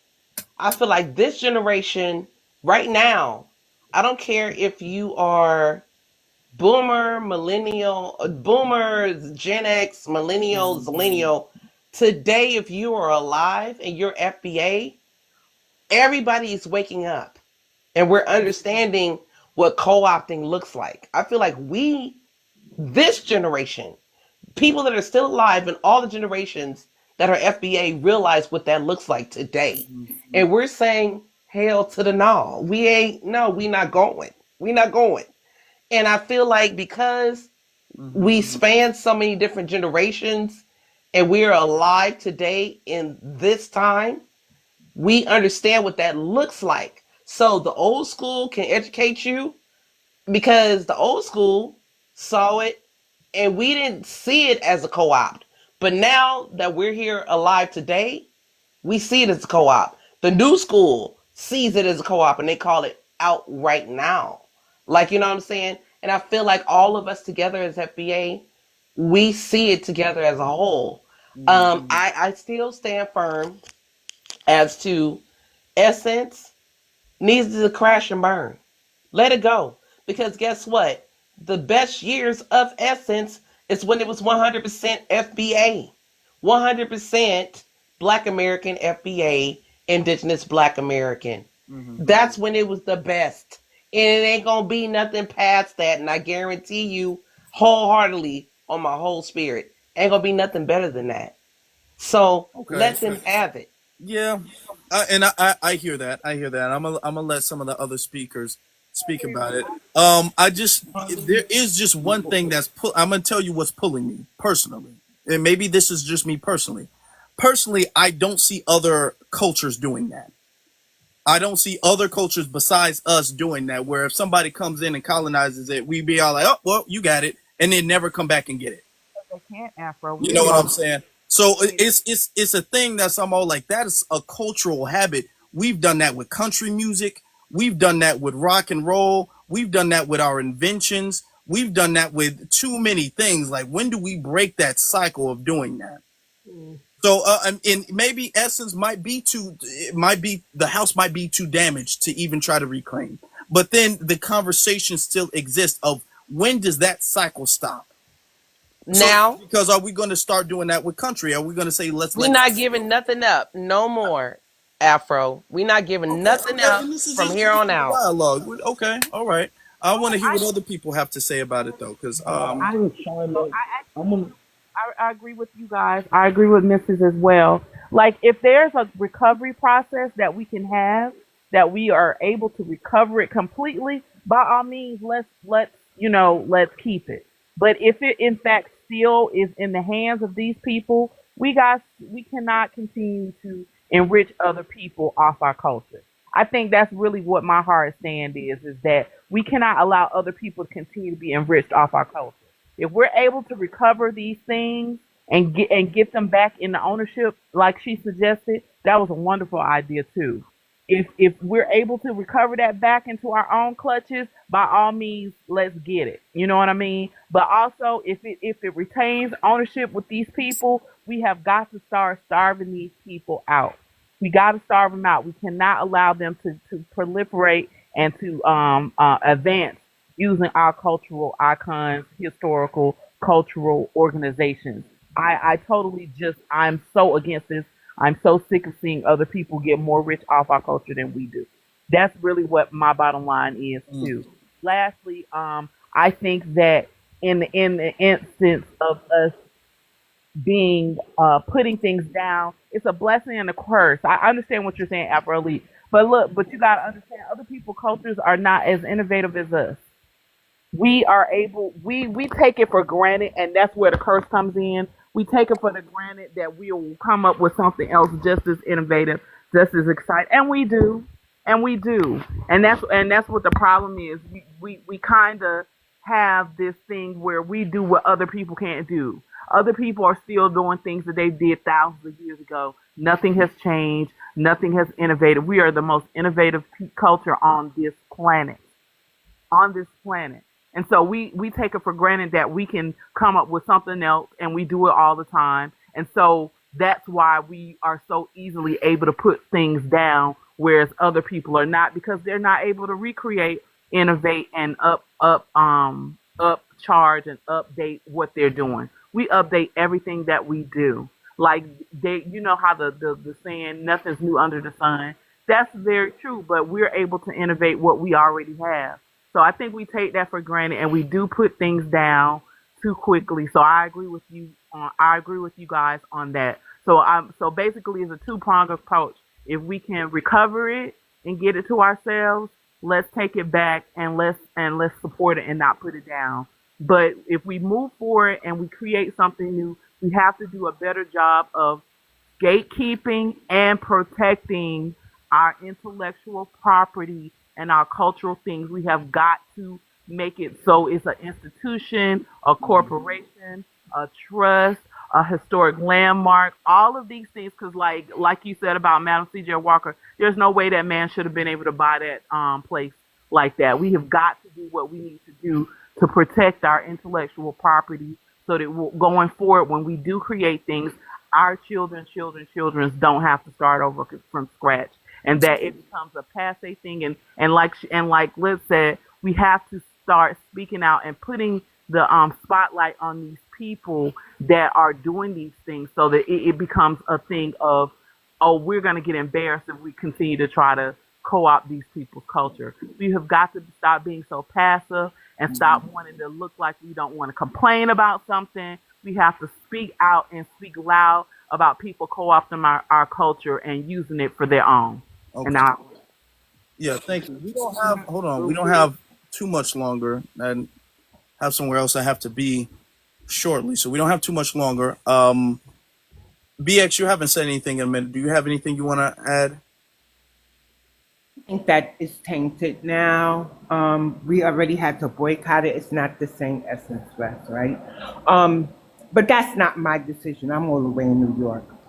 So I never got to experience what it would be like if I was in New Orleans. And so I think that's something that the community members overall would have to decide on.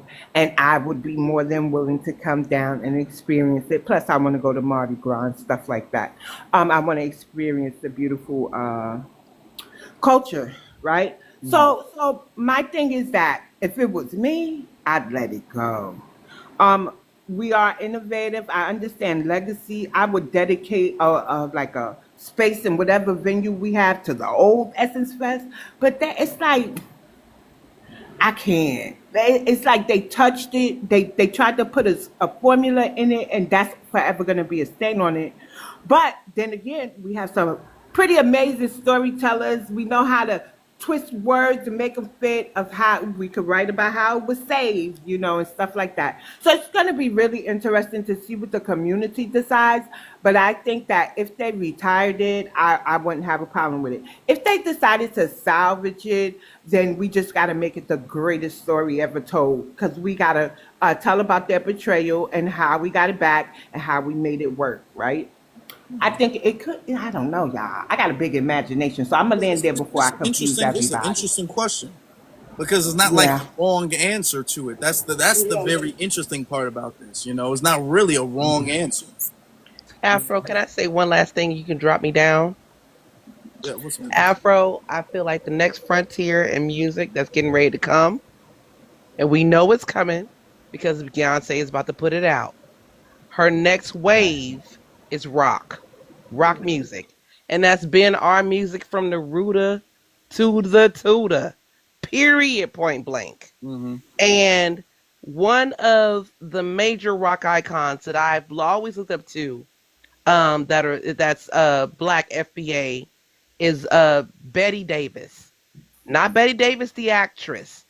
Betty Davis, the actual rock Black woman who had her own rock band. And if you guys want to look her up, honey. The music slaps. It slaps right now to this day. For me, it slaps. But what I want to say, the next frontier is rock, because we've always done rock. We are the foundational people of rock music. This is the next wave, and Beyonce's next wave of her renaissance is rock. So if you want to get on the forefront of what is ours outside of country, rock is next. Just want to put that out there. Let me mute You know up. what? We really need a dark web for just us. Because every time y'all mention a new genre, well, not new, but you know what I'm saying. We have thieves, daggone it, and we're hiding a very special one that we don't want them to touch. They're already touching gospel and telling us not to sing the way we used to sing. I just think certain things shouldn't be discussed as visitors in the room, and I don't want them up there trying to get into Well, the they rocks. can't touch it anyway because they can't touch it anyway because Miles Davis was her husband. Miles That's Davis, interesting. the jazz god, was Yeah. her husband. Oh, wow. But They can't touch it. we're gonna She went get the into rest jazz. of the pieces. He's jazz. She's rock. I'm just telling you now, baby. Go on ahead, get ready to defend, cause you know it's coming. That's all I'm saying. Let me mute. Chime in before I head out. Yeah, go ahead, chime in, and then we're gonna get to Brit Okay. Basic, and then we'll start closing out. All right, thank you, brother. Dr. Claude Anderson made a good point in this book, saying that if we don't own it, then we don't control it. Therefore, we don't own it, and we have to go into that mindset when it comes to anything of that nature.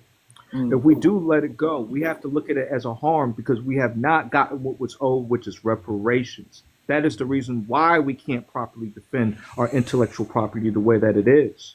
So we should be looking at this as a harm that is done that the government allowed and the corporate sector has allowed to disenfranchise our people. So this is a harm to me. This is a criminal activity that was done to our community because we haven't gotten what was owed. So that's the angle that I'm kind of coming from when I hear this because I get frustrated because if we had what was owed, we would have been going to that and we would have been defending. There wouldn't be this weirdo guy up in there in the first place disenfranchising our people and looking at this as a come up. He would have been looking at it and trying to do right because he knew what the repercussions would be because we had the money to actually defend it. See, when you have the money and the resources and what's owed to us, you're able to defend it by any means necessary. And that's what we honestly need. This is the case for reparations on top of that. So that is the angle that I'm looking at this situation and why I'm so frustrated about it. Because we wouldn't be going through this if they would have cut the check. So we can kind of look at this as a harm, and that's how I think we should look at this. Salute to y'all guys. We need to get that check by any means. Y'all guys, and you guys have a great one. Got the check, absolutely. Thank you very much, brother. Let's get to Brit. Hey everybody. How you doing? All right. So just a few things. I do think that I agree with BX on us figuring out a way to have more private conversations, whether that be Zoom, Telegram, WhatsApp, like anything in that arena where we could start messaging each other, inbox each other, DM each other, and share this information privately. Because a lot of we have conversations that we really do need to have without the other people in the room, because they just don't need to be in the room. It's just that simple. They're gonna always try to fit in somewhere where they don't belong. But and off of that, I think a way of pretty much holding things that is dear to us and keeping it within our community and amongst our people is simply group economics. I think that we go by doing things solo dolo. We want to be the head of our business instead of bringing in 5 different families amongst our lineage. I think it should be groups of families that are amongst one business, so that not one person can be infiltrated. So you would have to go through these 5 families generationally. It would have to be that way in order for any business to be sold off. I think that it should be tied up in that way.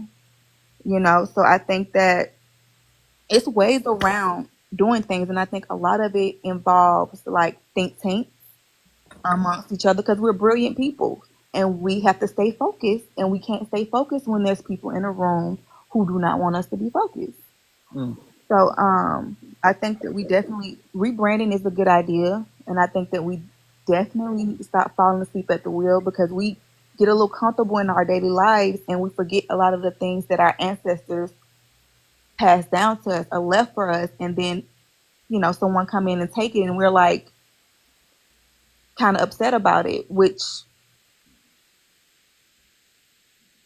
we can be, but at the same time, we have to stop. We have to stop going to sleep, falling asleep at the wheel. Like when I was looking through my ancestry, just looking back, I don't even understand how a lot of the land that was stolen from my people was stolen. But when I was looking at they were from state to state. They were never at home where the land was. So probably by the time they came back, people were already living on their land. And I just don't know how it happened, but I just feel like they didn't take something serious in one way or one point or another. And I think that we do need to just break those generational curses of just allowing being comfortable with certain things and thinking it's going to always be ours. And that's it. That's all I have to say on that a little bit. I agree. I feel like these conversations are good just to have like a surface level or a basic conversation about it. But as far as the planning stage, any type of strategy or plans or anything like that where people are actually making moves and steps, that should be done in exclusive circles or rooms or things like that, whether that's Discord, Zoom, whatever the case is, that's not open to the general public. We do need to have platforms for the general public because this is beneficial, but we also need to have things that is cut off to the general public as far as our plans and strategies and stuff, so that way it doesn't get sabotaged. All right, so I fully agree with that. I fully agree with that. Let's get to basic. What's going on?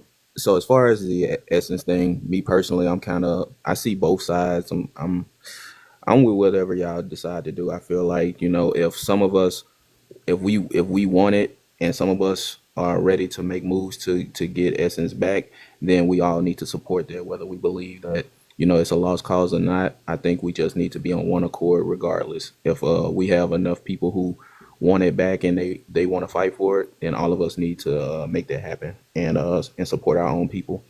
And when we moving forward, I think we need to focus on putting people in position who have ethnic pride more so than racial pride, because I think that's what we're dealing with. You still have a lot of people who are all about the black race, especially black Americans in particular, not the other people, because they actually are, they're prioritizing their own ethnic groups, but we're not. We're still prioritizing the whole so-called diaspora and the whole black race, and that's the problem. So you have this Ava lady who's she's bringing all these British actors over. She had in that movie Selma, she had MLK being played by some dude from Britain. I don't even know his name.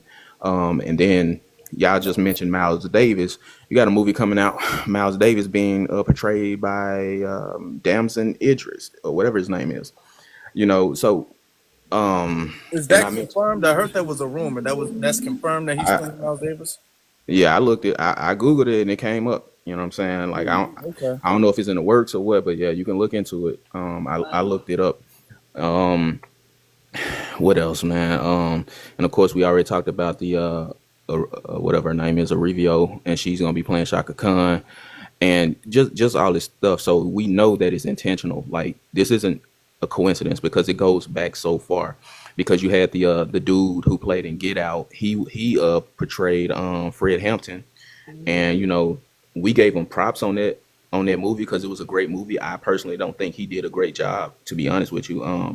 If you watched a video of Fred Hampton, I don't think dude did a good job. I just think the movie was great, but I think FBA has to realize that, bro, this is gonna be something. This is gonna be a long road for us, and we just got to be ready for it. You know what I'm saying? Like, we're gonna be dealing with people from our own community who have a different mindset. They probably gonna be our biggest roadblocks. Is our own people, because it's the same lineage. They gonna have the same resources as us. They gonna have the same drive as us. So those are the people I'm more worried about. Is my own people. These immigrants and stuff. I'm not worried about them because 9 times out of 10 they are coward anyway. That's why they over here and they left their country in shambles. They don't even care about their own people. So I'm not really worried about them. They don't have the drive that we have. So I Worry think.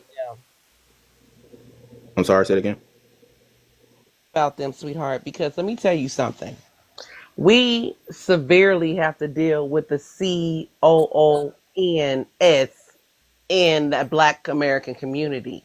But let me tell you, anytime they can sneak in and put themselves in position to undermine you, they're going to do it. So don't ever feel like, oh, we don't have to worry about them. No, worry about them, and also worry about the COONS people in the Black American community. Because let me tell you, we need to deal with them harshly in the realm of justice to get them in line with what the hell is going on and get them out the paint. However that look, you you need to be aware of that. Yep. 1000%. We're gonna wrap things up. So basic, are you done? Make this quick. So yeah, I'm fully aware of that. I make plenty of posts about them. That's why I brought them up. I'm aware of what they're doing. I'm just talking about in the long run.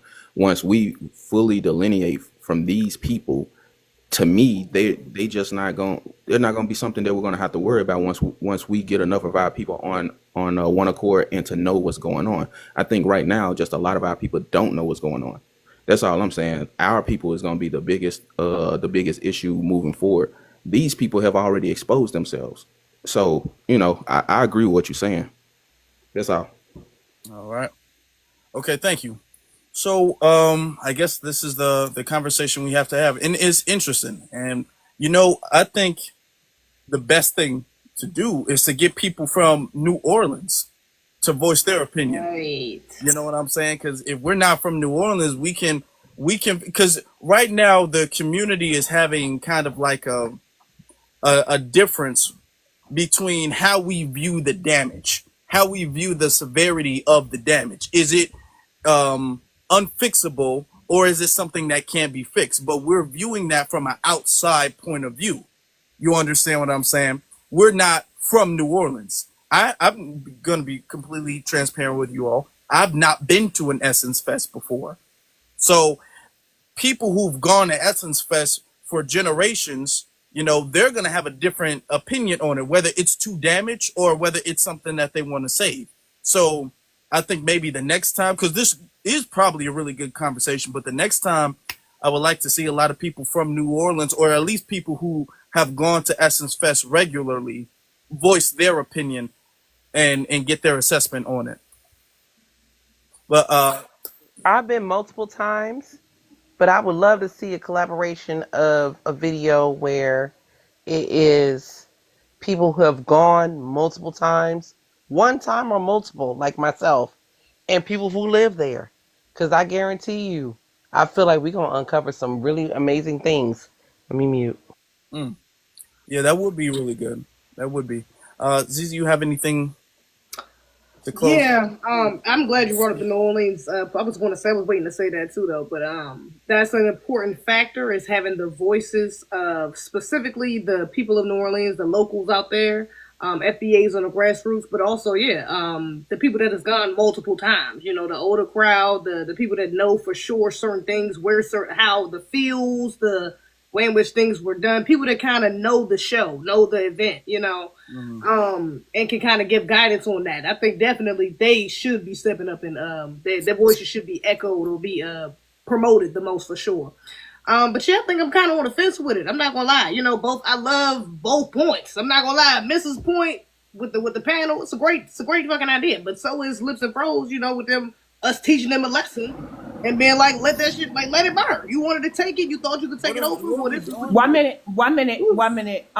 She's in the chat. She's the lady who made one of those videos about FBA, and now she's in the chat saying that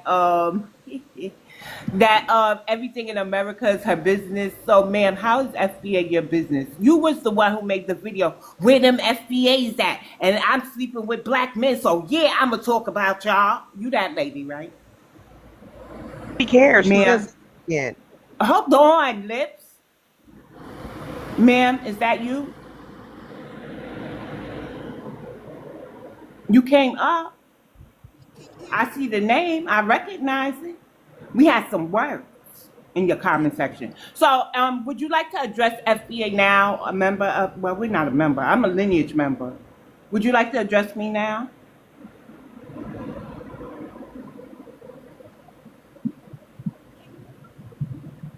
We can't hear you. Yeah, He's trying to you're talk. in the chat room. You're saying we cannot hear you. I haven't heard anything. I don't know why you. Are you outside? I We heard pulled that. you up. Mm-hmm. Oh Lord, she one of them. I just looked at her page. Agrees. Who? Right. You need to say something, okay? This your big moment. You was looking for FBA. I mean, you made a post and you was, We being can't really hear you. You gotta disrespectful. take your phone off Bluetooth speaker, whatever you have your phone on, and speak into the phone. Put your mouth to the phone and speak. It's definitely her thing because she said she's talking with me. There's something wrong with I've her. heard stuff. It Is she sounds like she's talking? so distant from the thing. It sounds like she's speaking across a long distance. Yeah, maybe it's her Bluetooth or something. You know.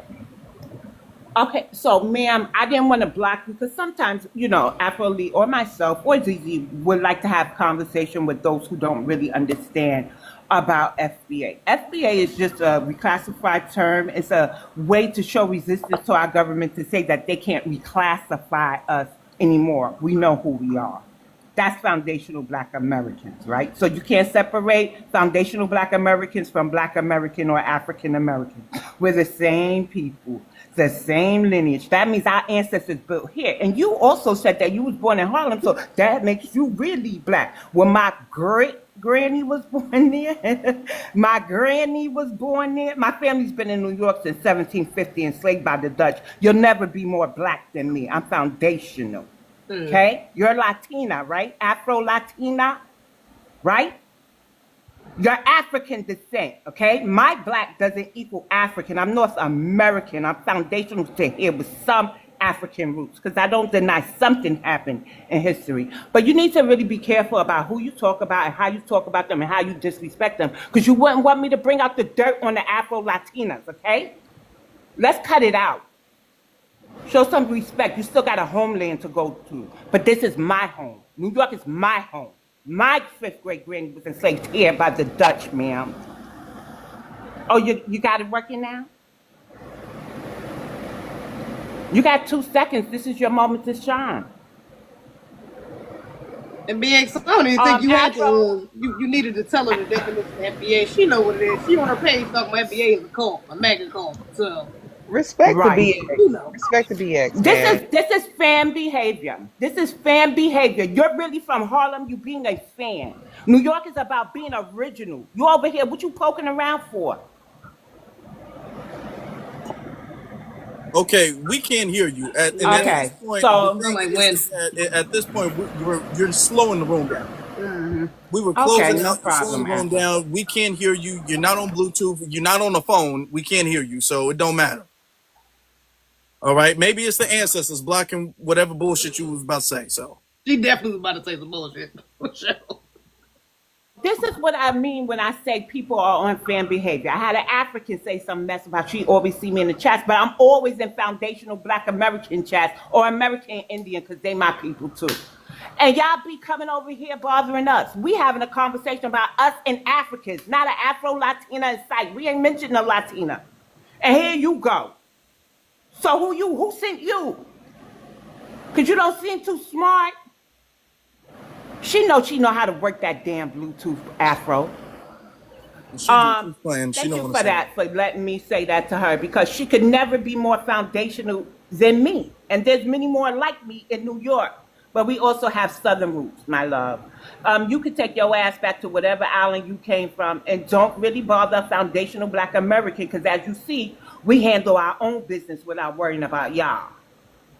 All up in our space. Like, wait. I gotta say this. Like what Suge said? All up in the video, all up dancing. Really tell Puffy that. But yeah, that's what they remind me of. All up in the Kool-Aid, don't know the flavor. But she from Harlem. BX, You're from baby. a Spanish-speaking island, ma'am. You could never be from Harlem. You're an immigrant. BX, baby, just stay hydrated and melanated. I am. Yes, my melanin is popping. It's popping. All right, Afro, thank you, because she was. You saw her page, right? You saw her page, ZZ? I saw her page. I did. Yeah. Thank you. Thank you. Yeah. All right. Thank you. Thank you for gifting, guys. You want me to close this out, or you got something you gotta ask the joy? Yeah. I was just saying I like both of the ideas. I'm kind of still riding the fence because I think both are, like you said, it's not really no wrong way to go. Just which way is more impactful or more effective. But I don't know. Yeah, I definitely want to hear some more from the people out there in New Orleans and more from people that's been multiple times. But yeah, no, I'm definitely not with supporting it with anybody from who while he's been working, while Dennis while he's owning it. Anybody who's under who's not Black American, and honestly, even if you are, because you're a little bit of a traitor, you still fuck with that thing. Anybody under under working for him should not be a part of what we continue to support. If they're going to do a reband, it has to be completely different from the top down. An all Black American from the top down. So yes. Yeah. All right. That's where we're at with it right now. That's where we're at. We got people who have different points of views on the situation. So, we got to think about it. We got to think about both ways. First off, what's the smartest reaction to have? Also, what's going to be the most feasible? If we go down the taking it back, how difficult would it be to take back? How difficult would it be to start something new?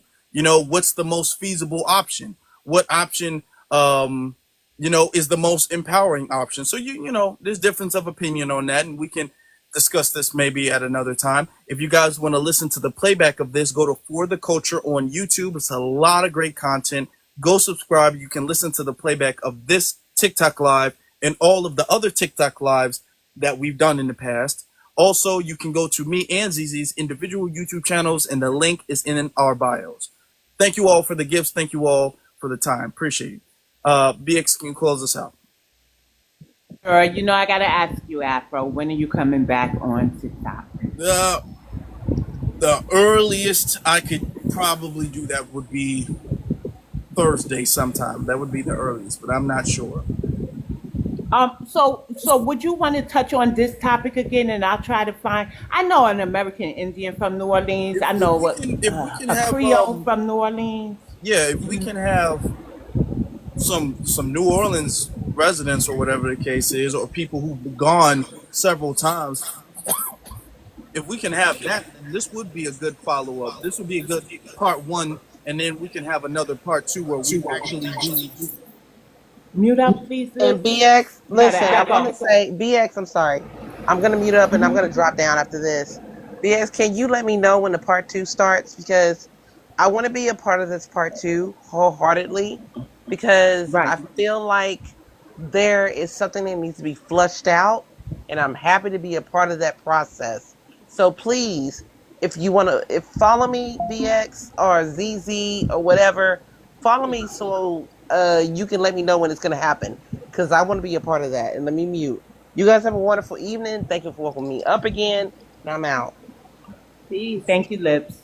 Thank you. So I have two people in mind that I would ask. Okay, we'll talk about that offline. Let's wrap things up.